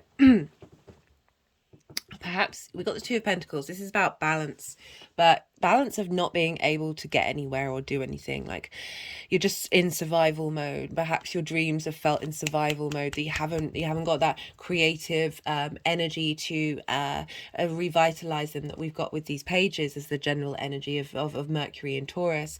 And we've got the Eight of Swords, which is very much about in a cage of your own making, or a cage of the outside world's making that you think is binding you, is stopping you. This feeling of being trapped, of being closed in, of not being able to take action. Both of these figures are quite stagnant. Even though this figure is moving, it's not going anywhere. You're as I said, you're juggling like if you see the ships are moving on very bumpy waves. Imagine being on that ship. All you're thinking about is surviving. All you're thinking about is trying to get to that next moment and being alive, rather than being in that creative, beautiful space where we can open up our hopes and dreams. And you know, Taurus is linked into security and safety. That of this imbalance, of this survival mode, we're not feeling safe. We're certainly not feeling safe here, of being able to express our ideas and being able to communicate them and tap into the ability that this is very much a lack space. You know, they feel very enclosed by the world of their mental mind, of how they communicate and understand what their dreams and hopes mean. That once we realize that everything is an illusion, especially the way that we talk to ourselves, especially the way that we understand that we have a lot of limiting beliefs that may have been trapping that space of abundance, this is a time of deep clearing, really, really deep clearing, because we've got for the energy. So these are things that are going to come up that you're revisiting and you're working through with this retrograde, especially this unique way of looking at things and changing gear with that conjunction with Uranus. Because we have for this sort of energies of what you're working with to help facilitate you in this retrograde and how that's moving forward. We've got the Knight of Pentacles, Three of Pentacles, and the World. Right. So, okay.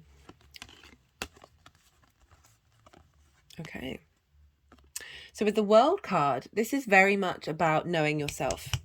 Knowing what it is that you want, knowing how you want to be in the world, how you want to operate.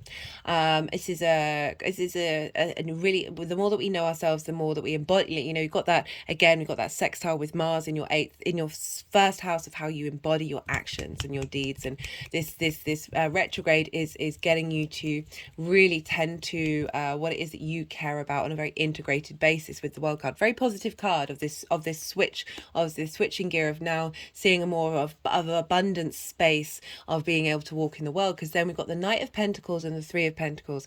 The Knight of Pentacles for me is being able to defend your hopes and dreams. Slow and steady, it wins the race. Of you're now able to support and nourish the long-term goals that you have. And this is the Three of Pentacles. I just had to pause to have some water. So if you saw the cards go whoop, whoop, that's that. Three of Pentacles. This is mastery. This is knowing your worth. Knowing that you have something to offer, knowing that your dreams and hopes are worth mastering and not to give up. You know, this Nine of Wands hasn't given up, but it is that exhaustion space. You know, the next is the 10 of Wands, where you're so burdened you can't see anything. This Three of Pentacles, it's saying you cultivate your own internal mastery, that understanding. Learn to you're being brought in this energy of support and loyalty, and tending to, got a lot of pentacles, so we're tending to our physical body and how we feel about it, and what motivates you to connect to that, and helping release a lot of, as I say, that heavy energy of Taurus. We have for the Sun Mercury conjunction got some 2 major arcana and a king. So this is where Mercury is going to move from the evening star to the morning star. We've got the healing card. We've got, this is deep radical healing, a revitalization of your hopes and dreams based on your authentic self. It's also the sign of stardom, of knowing that we are all stars, we are all special, we all shine brightly, and really understanding that and appreciating the vitality that's coming in, this deep healing of nourishment to your hopes and your dreams. And not only that, you've got the Empress card, which is the Venus card. She's in Gemini in your 12th house, this sense of fertility, that you're getting an understanding of that integration of yourself, of the magic of who you are. You're able to shake off the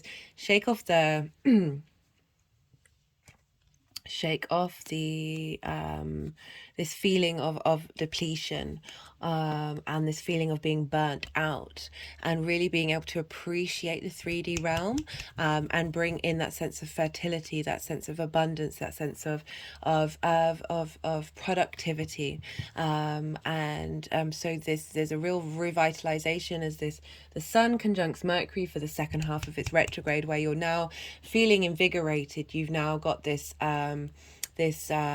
deep healing, and now a switching of gears here, and we've got the King of Wands. So this is passion, this is drive, this is creativity of the King energy.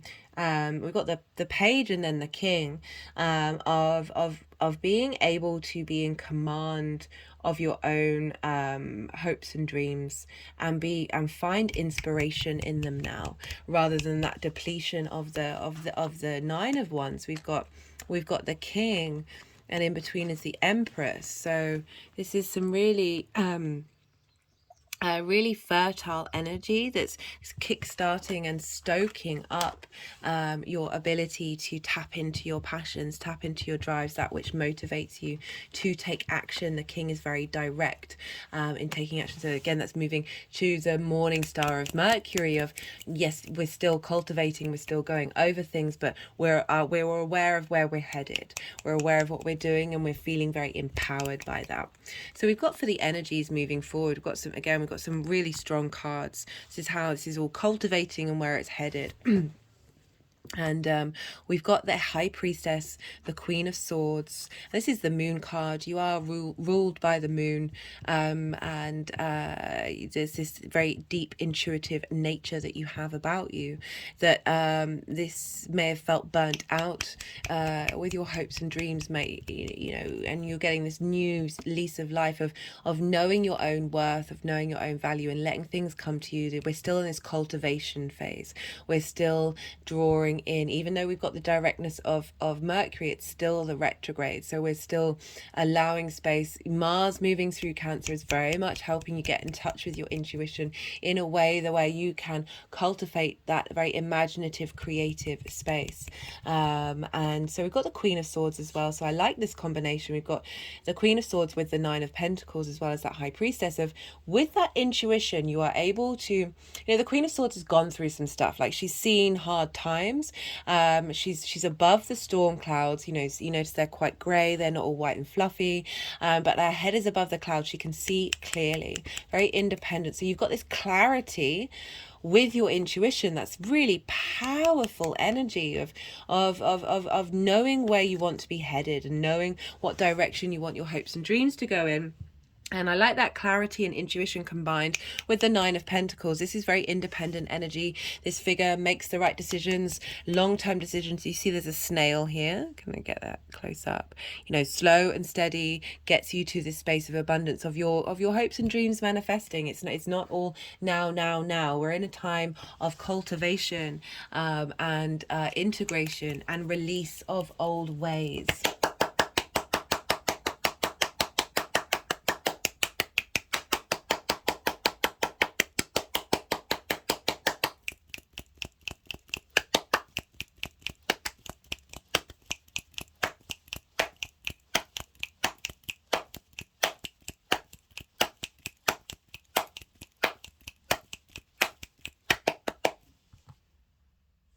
Okay, I'm going to pull some clarification cards and see what comes through. This is either messages that have been not come up in the tarot, or they are jigsaw pieces to the messages that have already come through, or entire or confirmation of what's already been revealed. Right, this is the numerology deck. I put all the decks in the description box if any of them take your fancy. And if I think I said, but if I didn't, all of what I've been talking about, the degrees, the dates, they're all in the description box. So if you want to go check them out and write them in your journal and then see what comes up during this time. As I said, this is a really good time of finding different ways of communicating, writing things down, meditating, singing, speaking, doing rituals. I've got the parenting card. Interesting.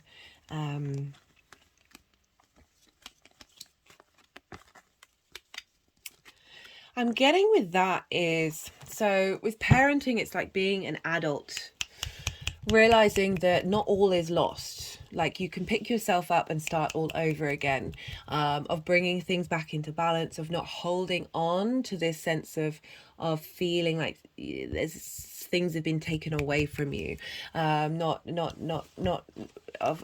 realizing that this is part of the journey and that you are quite capable of picking yourself up and starting all over again, and giving yourself strong support, and not letting yourself be too bogged down by the emotional response mechanisms to that pain you may have felt in that wounded area of your life, you know, with sometimes, you know, our hopes and dreams don't always come through. The groups and alliances that we're in aren't always what we need, but it's kind of saying, you know, you keep going, you got this, don't worry, there's a lot of support coming your way. You've had a big glow up in your 10th house, and so this is all just sort of feeding that work that you've been doing in order to then cultivate that career into your 10th house. It's the boons and blessings. So we've got creativity. You know, I was saying about creative ways of thinking and communicating during this time, of being creative with your hopes and your dreams, and allowing a lot of space to contemplate things that you might not have felt the ability to do so, by feeling worn out and feeling like, oh, what's the point of hoping and dreaming? They haven't come true. Like that parenting card is really saying how querent sees issue.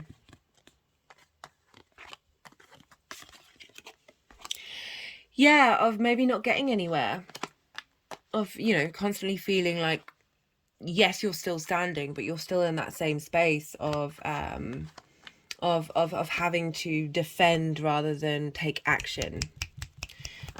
So, you know, with that Queen of Pentacles, she gives good advice. She's very strong. She's very stable, but it's also that fertility. You've also, do you get the Empress? Yeah.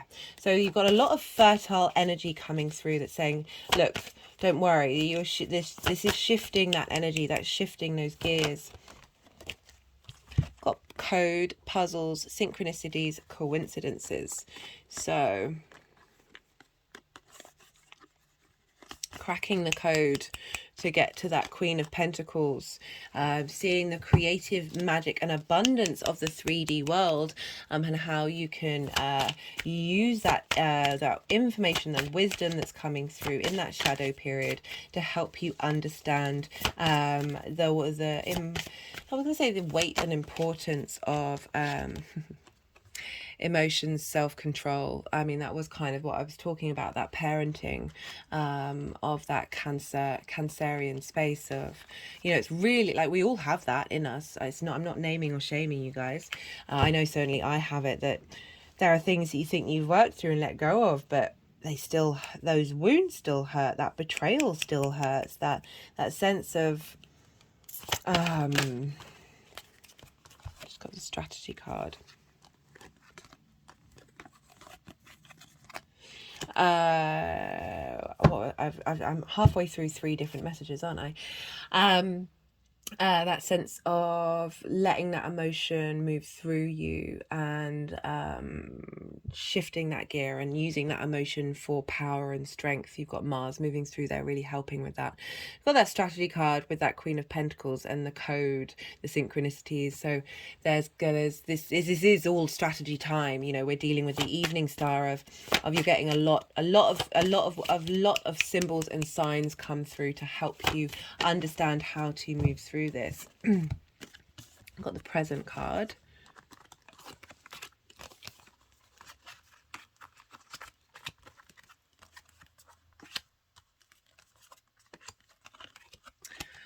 So we're getting a lot of confirmation come through about that message. This is made up of major arcana, question cards, statement cards, and keyword cards. Got harmony come in. So we're really moving away from that 9 of wands. I usually shuffle until we get a major arcana. You've had these soul identity, family. So that feeling of it being, you know, your hopes and dreams being stripped away, that your identity, you're not able to connect to your identity. You know, you're not able to feel into those emotions in the same way that you used to. That sense of vitality and that strength and that that freshness of the pages, of not being accessible, of, you know, again feeling very worn down by what's been going on with your hopes and your dreams. And you know, it's all saying that this is all shifting. This is shifting, and you're going to be able to realign back into your soul identity, because we've got so much, and getting you know, got that, did we have the strength? Yeah, we had strength of bringing those emotions into balance, and that really helping you be able to re-tap into the nourishment of your soul. Right, so a fair amount of cards here, Cancer, but I am going to keep going until we get a major arcana, but they're wanting to go back to the numerology deck first. Oh, love. Yeah, a renewal of love for your hopes and your dreams, a renewal of love for the people that you're interacting with, the groups and alliances that you're drawing towards you. You know, you've got harmony, joy, bridges, you know, that love of your as I say, your hopes and your dreams. A real sense of renewal. Right, let's see what final messages will want to come through for Cancer.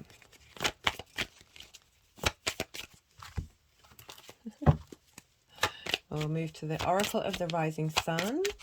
Let's see what comes up here. Flattery. So with this card, I always feel like it's, so this is Venus in Gemini, right? So this is where Venus is during this time of this is Janus, right? So the god that looked both in the past and in the future of appreciating and having compassion and love. And flattery is such an interesting word, but it's more sort of this sweet talking of the past. My hands have gone over my heart chakra, and just being in a very playful mood, being able to connect in a very playful way, and not that heavy emotional space of of understanding the past and understanding the opening up to the future, and how love is at the root of that, of rather than that but feeling closed off and feeling blocked, and that things have happened that have meant you haven't been able to achieve what you've needed to achieve. That when you realize that everything that's happened has got you to where you are now, and if we hold on to that energy, we're sort of repeating that space. Originality. So what's coming through for you is, you know, new ways of looking at your hopes and your dreams again, and doing so in you know, as I said, that being able to understand the past and the future, and appreciate every part of who you are. You're sort of flattering your own existence and flattering it just, as it just reshifts our way of wit, then we open up this beautiful space to that sort of that ability to hermit, truth, guides, facts, wisdom,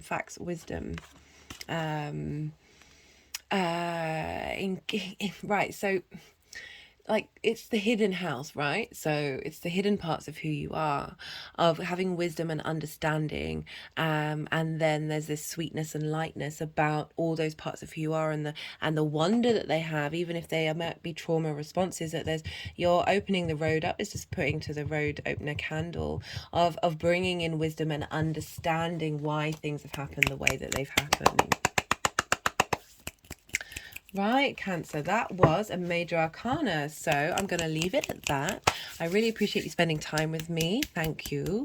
And as I said in the introduction, if anything resonates in this video, there are many ways you can pay it forward so those messages get out to other people that they may resonate with and receive the same sort of help and support. So there are lots of things you can do on a personal level. I'd love to hear from you. But be well out there, Cancer, until we meet again. Gemini rising. How you doing, Gemini? So for those of you just tapping into the Gemini energy, you don't have a Gemini rising, look to where Gemini falls in your chart. Look to the house that it encompasses, the themes of that house, and apply those themes to the messages that come through. But for Gemini rising, this transit is happening in your 12th house. This is the hidden house. This is the house of mysteries. This can be a difficult house. This can feel so we're dealing with the unconscious here. We're dealing with the hidden parts of who we are. And it can feel heavy. That can be linked to depression, loss, and grief. Because we are uncovering traumas, limited belief systems, but also underneath all of that is the hidden part of who you are, which is your soul and your spirit. It's very much a house of magic linked into the occult, that which cannot be seen, the mysteries that aren't tangible. But again, so it's a house of self-undoing. It can, as I said, can be a difficult house. It's often linked, as I say, linked into sort of those mental constructs that we have of who we are, and that can lead to depression, anxiety, and all sorts of other things. I'm not saying you're experiencing this during the time. I'm just letting you know this is a difficult house, but it's also very, very potent. The more that we integrate this, the more that we the more the rest of our chart is integrated. It can be a part of you that feels very private to you, that you don't necessarily share with others. It can also feel like a part of you that's sort of out of reach, that you can't integrate. But this is an amazing transit to happen for this house. It's being supported in so many ways, which I will break down and break through. It's so funny that I said that phrase, because often, you know, the dark night of the soul, that mental anguish that we have, my shoulder blades are now going all the way back. So when we have those breakdown moments, it leads to a breakthrough movement. So there's always light at the end of the tunnel. I'm trying not to be doom and gloom about it. I love the 12th house. There's so much power there, and you have this Mercury retrograde in Taurus, so accessing your ability to feel your senses, understand your senses, understand why you respond in certain ways. Again, we have a lot of trauma stuck in our body, like we respond to situations based on previous behaviors and previous things that have happened to you, so you often instinctively respond to things in new situations that are linked into trauma. So this is a great time for clearing. We've got this retrograde, where we're revisiting and going over those structures, our way that we understand what brings us pleasure, understand how we value ourselves, how we feel in our body, that simple smelling the roses kind of space of maybe it's something you do very privately, but you're not able to share that and integrate that with the rest of who you are and all the other parts of your chart, as well as the people around you.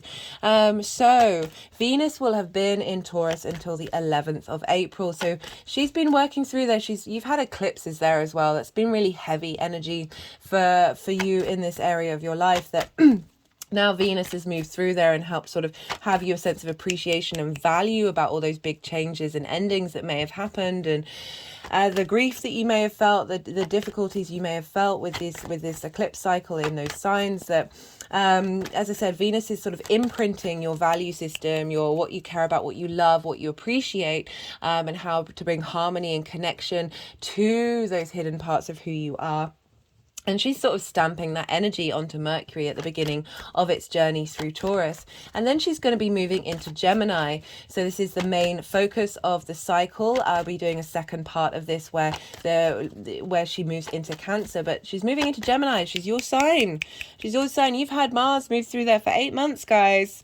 And now you've got Venus. So one of the things that Venus is doing, as well as doing her own thing, she's helping bring a sense of understanding and value and love and connectivity and a creative way of engaging with all those lessons that you've been learning with Mars moving through that sign. So she's really helping bring and facilitate that journey, that very long journey of Mars there. And so she's in Gemini, which is a Mercury ruled sign. So they're in what's called mutual reception, and this is where they're in each other's realms, so they're able to share each other's agendas and be on the same page about what's going on. So your first house, your Gemini energy, is how you embody your sun or your moon in your actions and your deeds. And then how you feel about that. You're getting, Venus moving through the first house. I'll do a separate transit on that video, but it's a sense of really appreciating how you embody yourself, and that's feeding into Mercury's journey through that 12th house, of that hidden house, of uncovering these limiting beliefs that may have got in your way. And so she's supporting Mercury, and Mercury's supporting her during this transit, and because we're dealing with Mercury, we look to the signs that Mercury rules.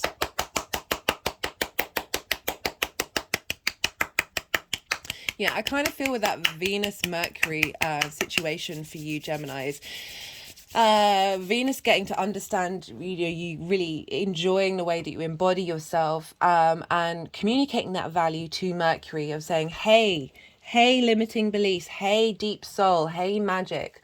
This is kind of what I want to do. This is how I want to embody it. How do we understand this? How do we have able to communicate to this deep, dark part of who we are?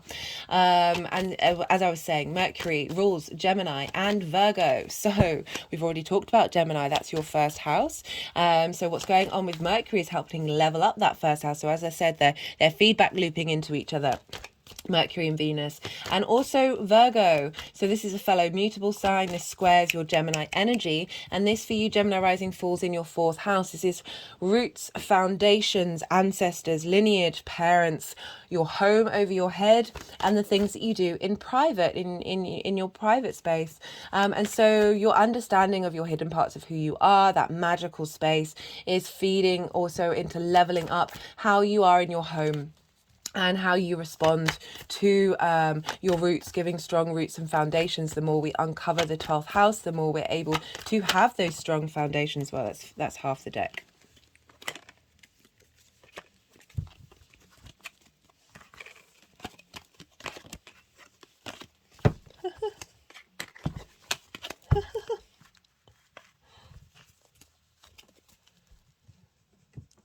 Interesting, I've never done that before. Let's see if those other cards come out. Yeah. Right, what was I saying? Yeah, so with the 4th and the 1st house are being leveled up and activated, and so you're getting a lot of support in these very prominent areas of your chart. So there's going to be 5 piles. The first pile is Mercury, generally Mercury. I always forget to mention at the beginning of the video that sometimes the deck can play up when the energies want to do some energetic work for you, Gemini.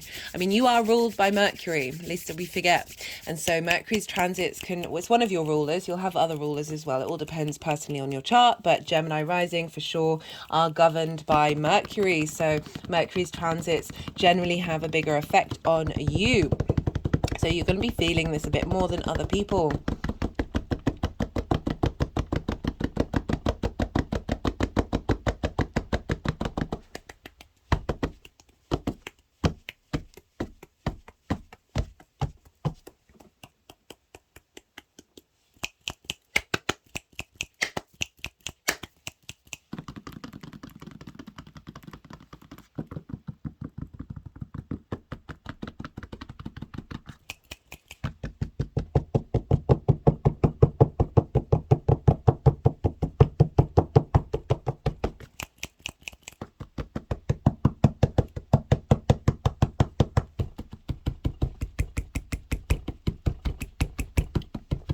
Interesting, they're doing different things with my hands than they usually do. Gemini does rule the hands as well as the arms.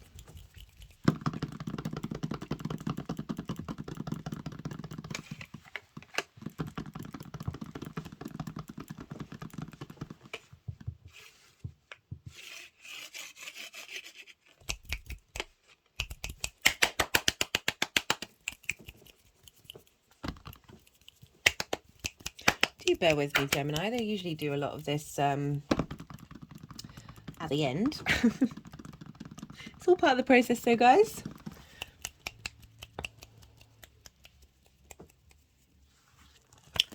Right, 5 piles.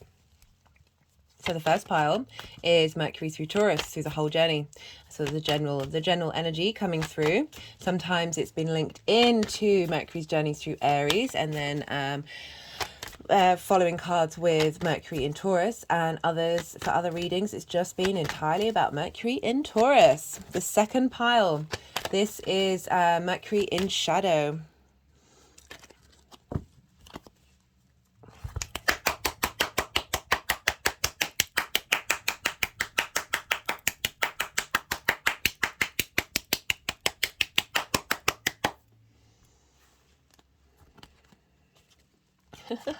We'll see how many. Oh, goodness me. Oh my days.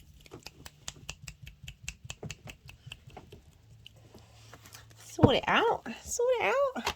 Second pile, Mercury in shadow. So this is started on the 7th of April and finishes on the 21st of April. What does Mercury in shadow mean? So this is when Mercury is now going over the area where it will retrograde. And so I do apologize, Gemini. That's so funny because that was the card underneath the Queen of Cups, and then it just came flying out. That's happened quite a few times. Oh my goodness me, there's a lot of frenetic energy coming through for you, Gemini, which I'm sure you can appreciate. Gemini is one of the fastest signs. Not only an air sign, which is very fast, but ruled by Mercury, which is the fastest planet. It's not the fastest, the moon is faster, but actually no, is Mercury faster? Oh, I need to work that one out. Right, so the second pile, Mercury. Okay, Gemini, what's going on with you? Energies we have set the 12th house. It's the hidden, it's the occult, it's the magical house coming through.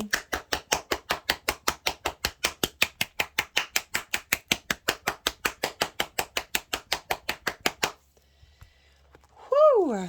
Right, let's keep trying.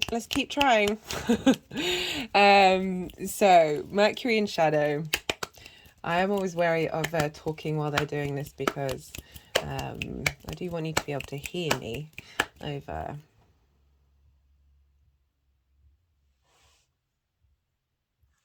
All right, let's try again.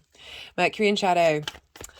So this is Mercury going over the realm, part of the realm of Taurus, or the degrees of Taurus that it will retrograde over. So this is a very potent time. This can often be louder than the retrograde itself. This is a time when we get clues and with an understanding of what this retrograde is going to mean for you. And as you know, it's a shadow, so it's coming up from the unconscious, and we're dealing with your unconscious right now in the 12th house, of your response mechanisms, your triggers, the things that, you know, I've been saying to everyone, right, so this is Taurus, so it's our senses, it's our physical body. This is how you, so I've been saying, write down, so your body might respond to things that are being said, things that you say, actions that happen, that you might just get clues and understanding of being like, oh, that I feel a bit funny in my body right now, I feel a bit, it is, you'll just get an understanding. And I've said, maybe write these things down, everybody, because we're in shadow, right? So we're going to revisit this period, and then we're going to go back over it direct. So there isn't necessarily much clarity during this time. It's a yin night sign, so we're dealing with being receptive, of letting things come towards us and drawing them in. So writing them down and then maybe meditating on them, or doing something, a creative way of engaging with those messages, is going to help you have an understanding of what this shadow period means, and then what the retrograde is, and be able to, whoa, she just flipped right out, and then being, you know, speaking of drawing inwards and tapping into your intuitive space, of really cultivating being in being in the state of observation during this time. As I said, this can sometimes be louder than the actual retrograde. It all depends on your chart, but yeah, look to those unconscious signals and triggers and those signs and symbols. We're not just dealing with your unconscious, we're dealing with that magical part of who you are, of the clues from the universe, of going, hey, this is some guiding marks for Mercury then to go back over in that retrograde. Now, at the beginning of this shadow period, right from the beginning, probably around the 10th or 11th, we have a sextile with Mars in Cancer. You have Mars in Cancer in your second house of values, how things that you value, how you value yourself. This is your resources, how you make money, how you manifest.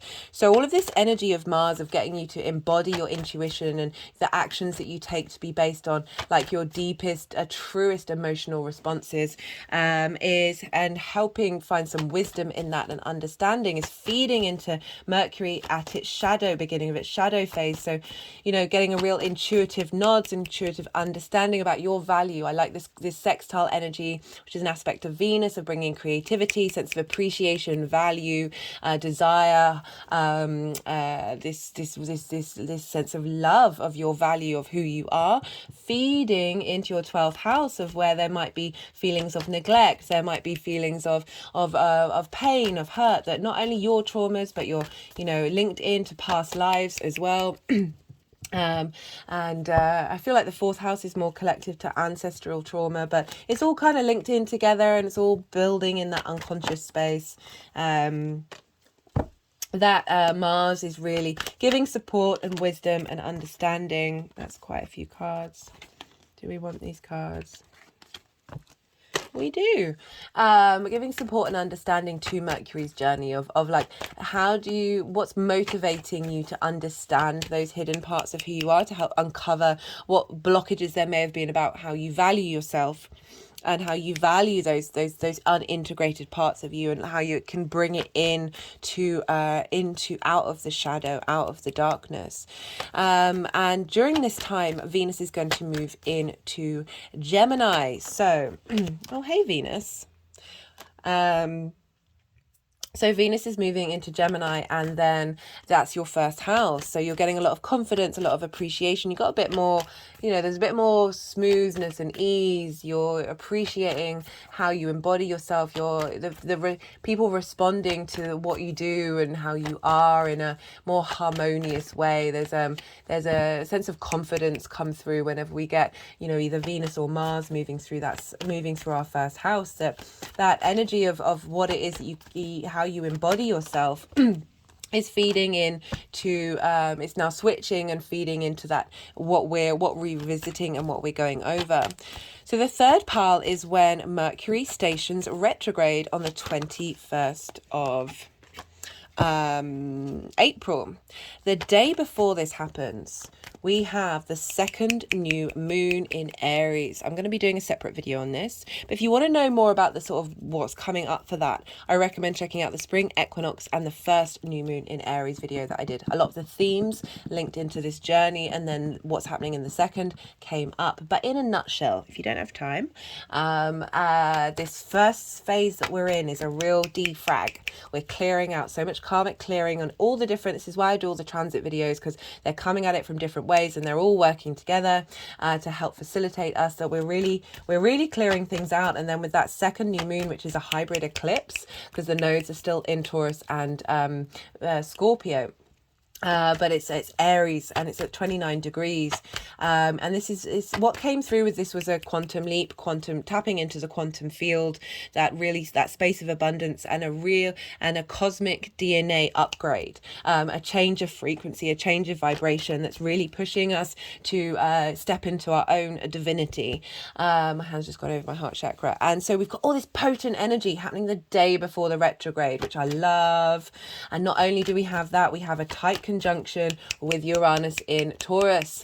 So Mercury is stationing retrograde at 15 degrees 23 minutes. All of this is in the description box. I know it's a lot of information, but do go check out the description box, maybe write these things in your diary and see what comes up at these times. Anyway, so Mercury's at 15 degrees 37 minutes, Uranus 17 degrees 52 minutes. That's just over 2 degrees. When we're dealing with these tight conjunctions, 3 degrees is still very, very potent. So we've got that Uranian energy feeding into Mercury's retrograde, you know, the oddball of the universe, the maverick, the innovator, the going against the grain, being really comfortable in its own skin, of being what it's doing. It shakes things up. It's very disruptive energy, but very supportive, very as I said, very free thinking way. I lifted a lot of examples of people who had that in their charts in the introduction of part 3, this part. And so that's Uranus is the breaker of chains, the clearer of paths, the shaker up of foundations, the shifting of tension.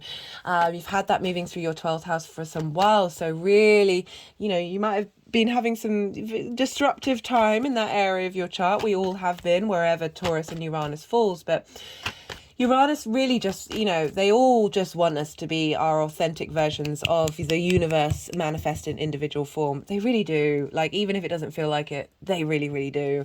And so Uranus is feeding that very maverick, unique ways, thinking of different paths, thinking of new ways of communicating, of understanding the situation, feeding into the beginning of Mercury's retrograde off the bat of that Aries, second Aries hybrid eclipse, new moon, again, bringing quantum frequencies. Oh, I love it so much. So with this retrograde, we're going over things, we're looking into the past, we're understanding things, but we're being able to contemplate and understand in very different ways, and being able to release a lot of, I've talked about a lot about how we've got this, you know, Taurus is fixed energy. So we have a lot of habits, a lot of programmings that we intuitively, instinctively do, and that energy's stuck in our body, and sometimes those don't serve us. And this is a time of clearing that out, of breaking it down, transmuting that energy, turning it into magic. Right, so not only that, but we've got another sextile with Mars. So we had that sextile with Mars at the beginning of shadow, and now we've got another sextile with Mars at the beginning of the retrograde. Thank you, Mars. Cheers for your energy. Really appreciate it. And this is happening at, you know, Mars is at 14 degrees of Cancer. Mercury's at 15 degrees of Taurus. They're at the midway point. Mars is at the midway point in its journey in Cancer. It's learned a lot. You understand a bit more about your intuition and how you respond. You're getting more understanding about your value system. Mars, as I said, Mars has learned a lot, and it's feeding all this information into the retrograde of where do we want to go, what motivates you to drive you. You've got potentially a real growth in your value system on how you want to manifest, and that is feeding into that retrograde of of really giving Mercury a lot of strength here, of independence and drive, and a unique ways of tapping into its journey of, okay, yes, we're revisiting things, but we're able to navigate this in different ways that we might not have been able to before. Following this, the fourth pile, we have on the 1st or 2nd of May, depending on where you live, a conjunction with the sun. So this is called a cazimi. This is when the sun infuses its direct vision, its inspiration, divine connection of light, of vitality into Mercury at the midway point of its retrograde. So leading up to this, Mercury's been an evening star, and it's been an evening star since coming out of the retrograde in Capricorn. And an evening star energy is when you're looking to the past, you're revisiting. It's very yin night energy. It's when Mercury rises in the night after the sun has set. So it's behind the sun. It's sort of catching up. It's contemplating. It's questioning. It's looking at the details. There's planning. There's strategy. There's revisiting and going over. So very retrograde energy, but on top of the fact that we're in a retrograde, so we're really being facilitated with this Mercury energy of being able to observe, being able to understand what we're doing, and take the time. This is very yin energy of taking the time to let these messages come through, not rushing into things. And then after this conjunction, Mercury is turning into a morning star. This means Mercury rises before the sun in the morning. So it's ahead of the game. It's looking to the future. So now the agenda's changed. Now, even though we still got half the retrograde to go, we're still contemplating, we're still revisiting and doing and going over things and applying hindsight, but the agenda is focused towards the future. The agenda is towards focusing of what action is going to be taken and how that's shifting and changing our dynamics. So very, very potent there. And this is happening 3 days or 2 days? No, 3 days, 4 days or 3 days before the Scorpio full moon, which is an eclipse on the 5th of May. So this is happening in your house of work, health and routines. So this is the final sort of official eclipse for this eclipse cycle in Taurus and Scorpio. So it's this, but we're going to have a new moon eclipse in Scorpio. But again, that's out. The nodes will be in Aries and Libra. So that's going to be a different vibe. So this is a big sort of culmination, and it's opening up space for endings and new beginnings to come in. And I love how this is happening opposite Mercury in Taurus of really bringing. So Mercury in Taurus is in the lead up to this full moon is getting really boost of light from the sun. And not only that, the moon at this time is very bright. This is still taking action. This is still in motion. You're still bringing this into completion. And then very quickly, we've got that eclipse, which is going to be very potent energy, which is feeding into how you then integrating this into moving forward, and getting that balance and understanding of your work, health and routines, and how that's impacted by your 12th house of then Mercury's journey for the rest of its retrograde and then its direct motion. So again, a lot of support, a lot of big energy happening around this retrograde.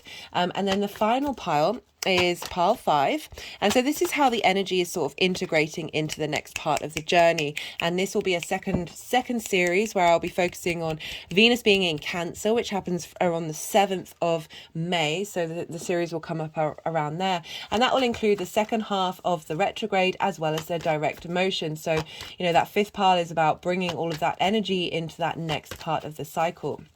Right, that's everything that I want to say for the piles. I'm going to keep shuffling for a little bit to see if any other cards come out, and until the energies want to put down the deck. And then this is the time when I go a bit quiet.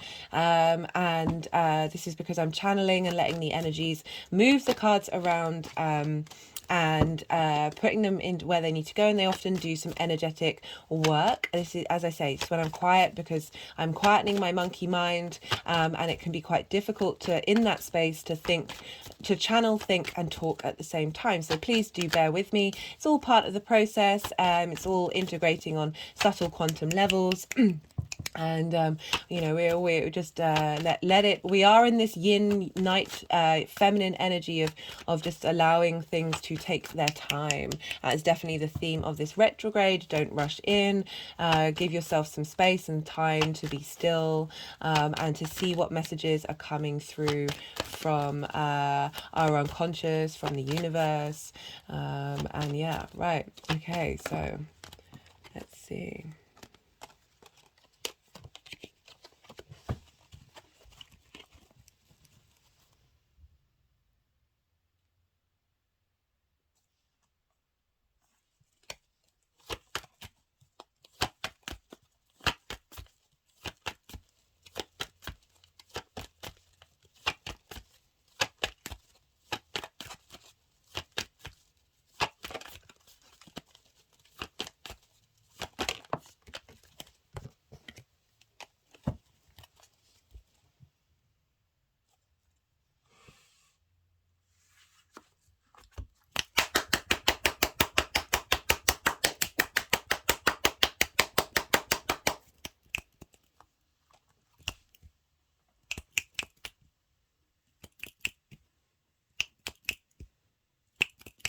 So my hands sort of going to my forehead, either side of the third eye. And now my two thumbs are sort of in between the third eye and the crown chakra in the middle of my forehead. And my other fingers are sort of enclosing at either side like that. And I'm rocking back and forth. My hands are now open in sort of palms up around my heart chakra.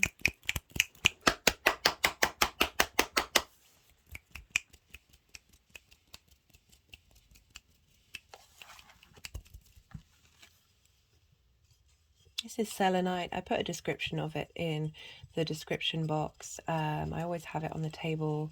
It's along with that tourmaline that I used in the throat chakra cleansing. I find like they're of all the crystals. I mean, crystals are amazing. Don't get me wrong, but they're the ones that I always say if you are going to get any crystals, and you're not called to any in particular, these are two that I just find are really facilitating to help us deal with 3D reality. So you got look at all those cards.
Okay, Gemini.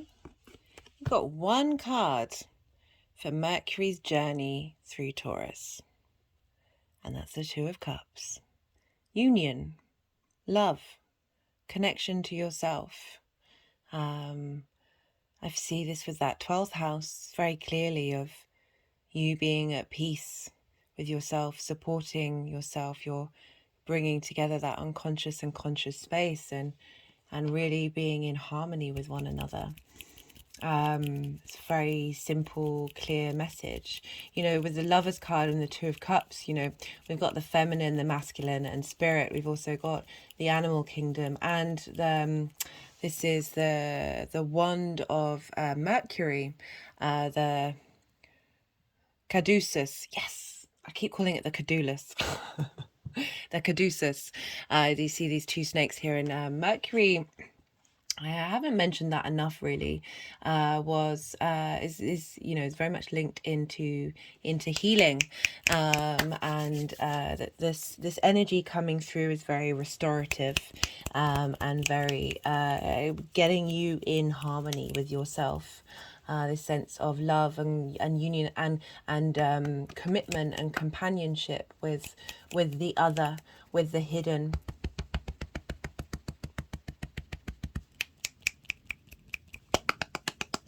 So very, very simple message from Mercury moving through your 12th house.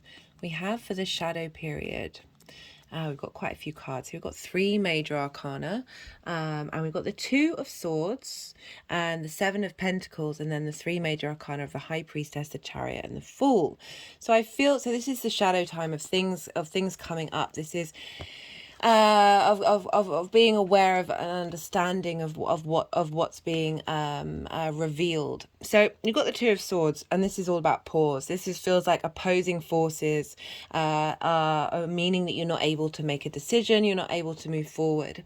This is a time for being in that space, for observing these opposing forces and seeing what comes up and seeing how you respond to it. We've also got the 7 of Pentacles, which is about putting in the hard work. You're not necessarily seeing the results, but seeds have been planted, things are growing, you're being revealed things, but you're not necessarily seeing the big outcome yet, because this is we're going to be revisiting this time and going over it directly. So the High Priestess is kind of saying, calling you to tap into your intuition, to be in that state of observance. Let things come towards you. Don't rush in. Don't make quick decisions. And then we've got okay, so they put that over there, sort of implying this is what's building and what's cultivating. Is we've got the Chariot card, which is, this figure is very much in balance with themselves. And you see they don't have any reins to guide these 2 sphinxes, the yin and the yang. They've got stars and the canopy, moons, astrological symbols. Is knowing you know who you are. You know all those hidden parts of who you are, and you're bringing them into balance. And this is a victory card. This represents movement. So I feel that this is the energy that we're working with during that shadow phase, and this is where the direction that it's heading into and cultivating.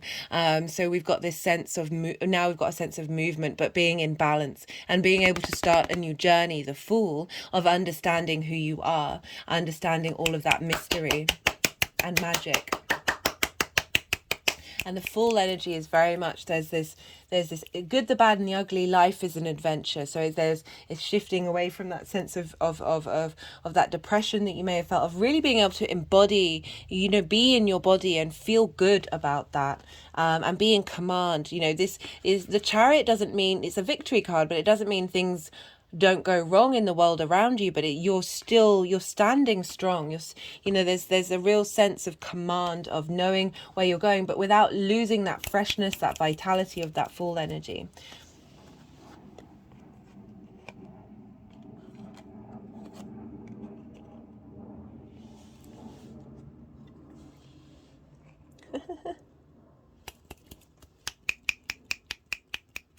So during the shadow period, Venus is moving into Gemini. So we've got the Venus card here. of really facilitating that experience in that shadow space of how do you feel in your actions. What do you have a sense of pleasure about that? Do you have a sense of appreciation of yourself during this time? Right, so the retrograde period, the first part of, we got lots of cards here. This retrograde phase, I love the message of this card. I sort of clocked it while the energies were putting those cards together, and it just really stood out that this is after that Aries full moon, new moon. This is conjunct Uranus. So this is the journey that we're now going back over old land. We're now revisiting and understanding and questioning things. You've got the Six of Swords as like that first energy of going on a journey, of taking what's tried and tested with you. So being able to sort of understand what works for you in order to change your perspective. I like how that sort of at the beginning, even though I feel like that's the encompassing energy for the retrograde, it is a journey of the mind, of reevaluating how we look at, comprehend things, and getting rid of that stuff that is been blocking on our way, which is all here. So we've got the Three of Cups in reverse. And so that 12th house of sometimes not being able to integrate it. The Three of Cups means communion with people that you appreciate. It can mean communion with yourself and understanding, and this sense of integration with that Three of Cups. You're all on the same page. In reverse, I feel like this is something that has been a struggle with that 12th house. It is for all of us, that this is you're reassessing that dynamic. You're shifting that dynamic, because we've also got the Three of Swords. We've got 2 3s here, and we've got 2 6s and 2 5s. Whoa. What did we have here again? Oh, we got 2 2s. Oh, shut up. I missed that. So many duplicates, guys. Whoa. Like, this has been happening a lot. Like, the universe is kind of going, hey, this is what's going on. Right, so we've got 2 3s here. So this is again this lack of cohesion, this lack of celebration of self, of lack of appreciation of self, and that can be those trauma response mechanisms, that limiting beliefs that we have. We've got the heartbreak card. This is not just romantic. This is anything that's happened to you in your life that's caused your heart not to sing, caused your heart not to shine. And we've got the Five of Pentacles and the Five of Wands.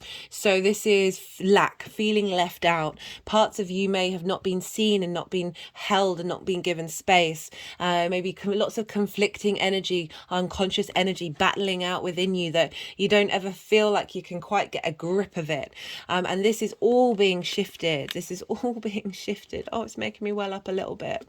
That, you're starting this journey on the retrograde to understand that this is where you're headed. You're taking what works for you. This is very rocky waters. These figures are being supported and protected and taken on a journey to a new way of interacting. And then we've got the Six of Wands. Oh, no. Sorry, I'm just getting a little bit teary.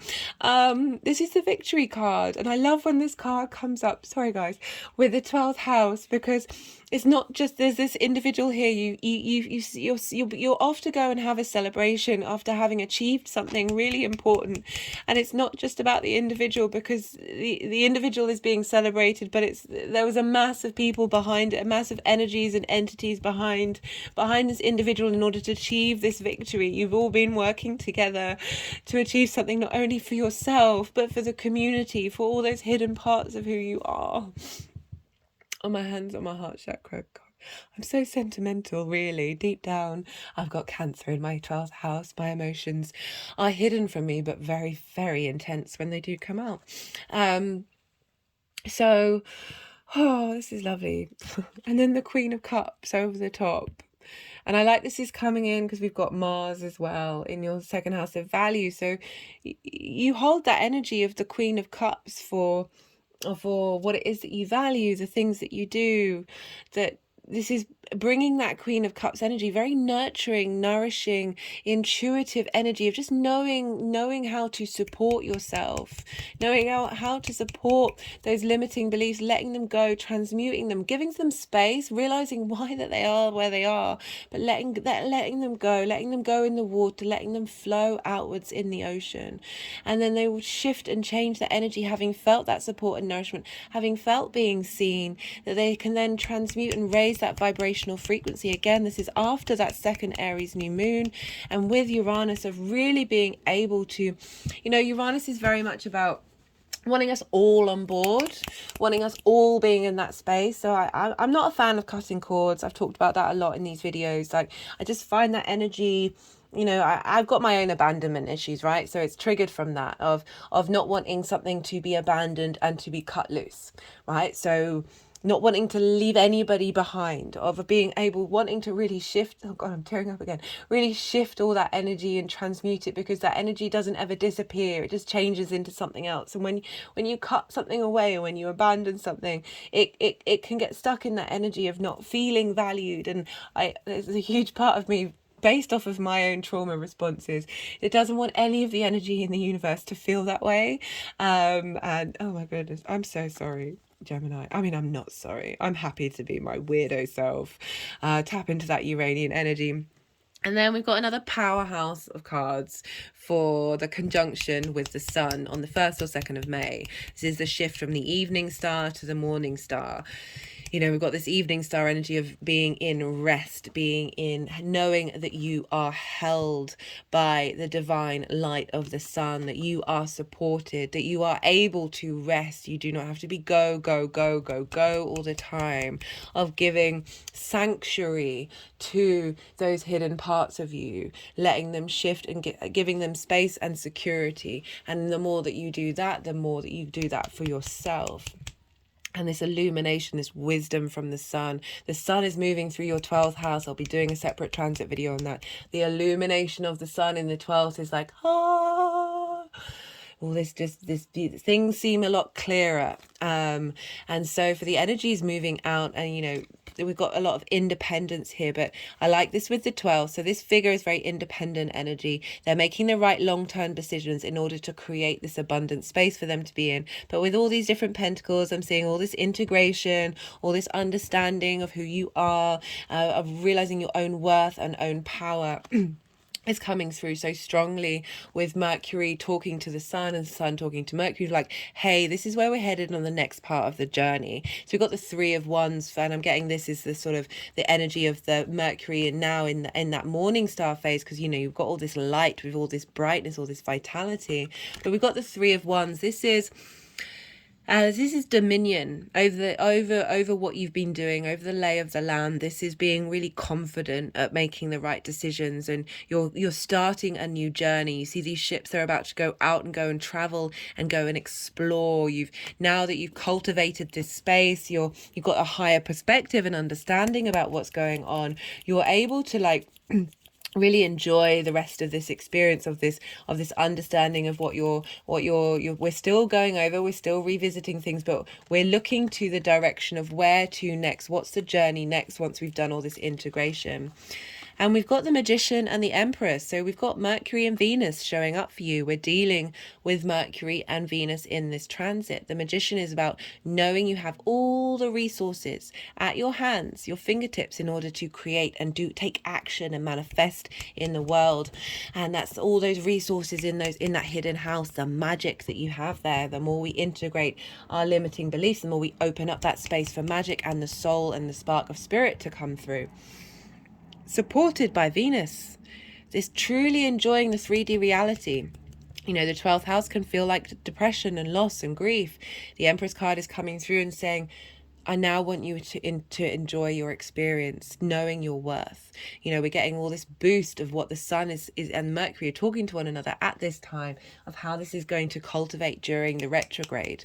And there's so much strength here. As I said, there's a sense of abundance now. There's a sense of moving away from all that lack energy that we had, that pain energy, and really facilitating this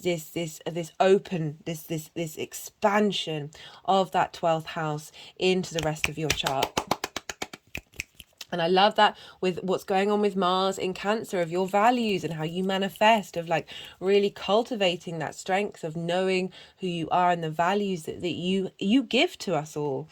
For the energies moving forward, we have, this is cultivating into the next part of the cycle. I mean, they all are. It's all sort of building on one another. It's a ripple effect. It's layer upon layer upon layer. We've got the Queen of Swords, Justice, and the Ace of Pentacles. So we've got the Queen of Swords. She's been through some stuff. She's very independent now. She's stopped pandering to other people. She's very clear and concise in what she's doing. She's been through some troubles. She's seeing things clearly. You're seeing reality clearly. You've got two very heavy sword energy here, being able to cut through the illusions that we may have of those limiting beliefs, the things that have been getting in our way. There's now real strength here. Justice is again Libra, which is ruled by Venus, bringing things into balance, rights being wronged, the ability to understand with compassion what has happened, but being able to shift and make a judgment call, being able to make decisions. Didn't you have the two of, yeah, you did have the Two of Swords. So moving from, yes, admittedly we're in that space of not wanting necessarily to make decisions, but this also could have meant that it's coming up of the fact that you haven't been able to make decisions. You keep feeling like you're putting in the hard work, but nothing's really manifesting. So those are some of the triggers that can come up during that shadow period. But now we've got the Justice of being able to bring things into balance, be able to harness the ability to make the right decisions, with that integration that's happening, moving forward into that second part of the retrograde and then the direct motion. So there's a lot of clarity coming in for you. And then we've got the Ace of Pentacles. This is, this is earth energy. We're dealing with Taurus, a new way of connecting to that earth energy, a new vitalized way of dealing with that 3D realm, of that Taurus, of how you feel in your body and what brings you pleasure. Like really being able to tap into a different way of operating in that, rather than from with all of that the potential trauma and limiting beliefs, not only from yourself but from past lives, coming in and sort of blocking that. We've now got this renewal. I always say this is new earth energy in terms of moving through this portal into a way of dealing with the world in a very different way. And we've got a lot of maverick energy coming through. Right. Whoo, Gemini. What great reading to end on. I'm pulling some clarification cards. This may clarify some of the messages that have come through, confirm the messages, bring in some new messages, or give some more jigsaw pieces to the messages that have already come in. Right, this is the numerology deck. I put all the decks in the description box. Pride, love that. Pride of who you are. Like, there can be shame. There can be very fixed shame in that 12th house of not being able to tap into that. Fixed energy is very stubborn energy of really holding on to those limiting beliefs. And now that's really opening up of you being able to enjoy every part of you, even the hidden parts, soul, identity, family. Helping you connect to the truth of your soul identity. Great transit to have. As I said, it's being really supported to clear out a lot of stuck. The Empress card got a double. I'm getting a lot of doubles lately. Development, growth, abundance, productivity. So I like how that Empress energy, even though it's still there, is moving forward into that next cycle. Right. Let's see if any other messages wanted to come through. Let's go back to the numerology deck. Oh, guys. Oh, stop it. I'll cry again. Gemini. I mean, I'm feeling welling up because you've had that long transit in your first house, and that might have, I don't know, I can see that manifesting in lots of different ways, but I can also making you feel like you're questioning yourself. You've been doing so many different things, and there's a lot of stimulation with Gemini. I like how I said stimulation in that I see with Gemini risings, it can manifest in whiplash. So you're going from one thing to another. We've got Jupiter in Capricorn. This is control.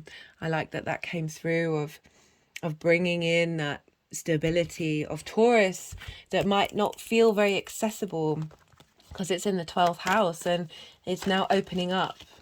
It's really opening up for you to get some balance with that Justice card. Oh, it's making me cry. Oh, guys. Who would have thought Gemini rising is the one that makes me feel emotional today?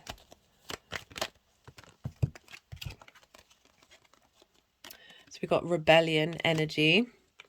So lots of wanting to rebel against, let's see if that's what they want to say, of this, of not liking that you're feeling trapped between one energy and another, of that, you know, that Gemini energy wants movement, wants space. Like, be mindful of the stillness.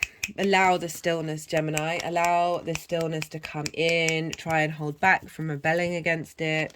I know that might be difficult. We've got exaltation. This is the moon in Taurus. So again, that Taurus energy of feeling exalted, of raising up that Taurus energy.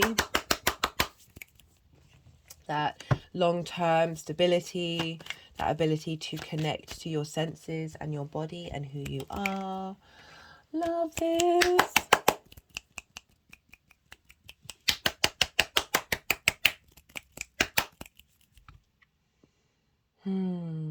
Okay, let's see if they want any more messages to come through or if this is it.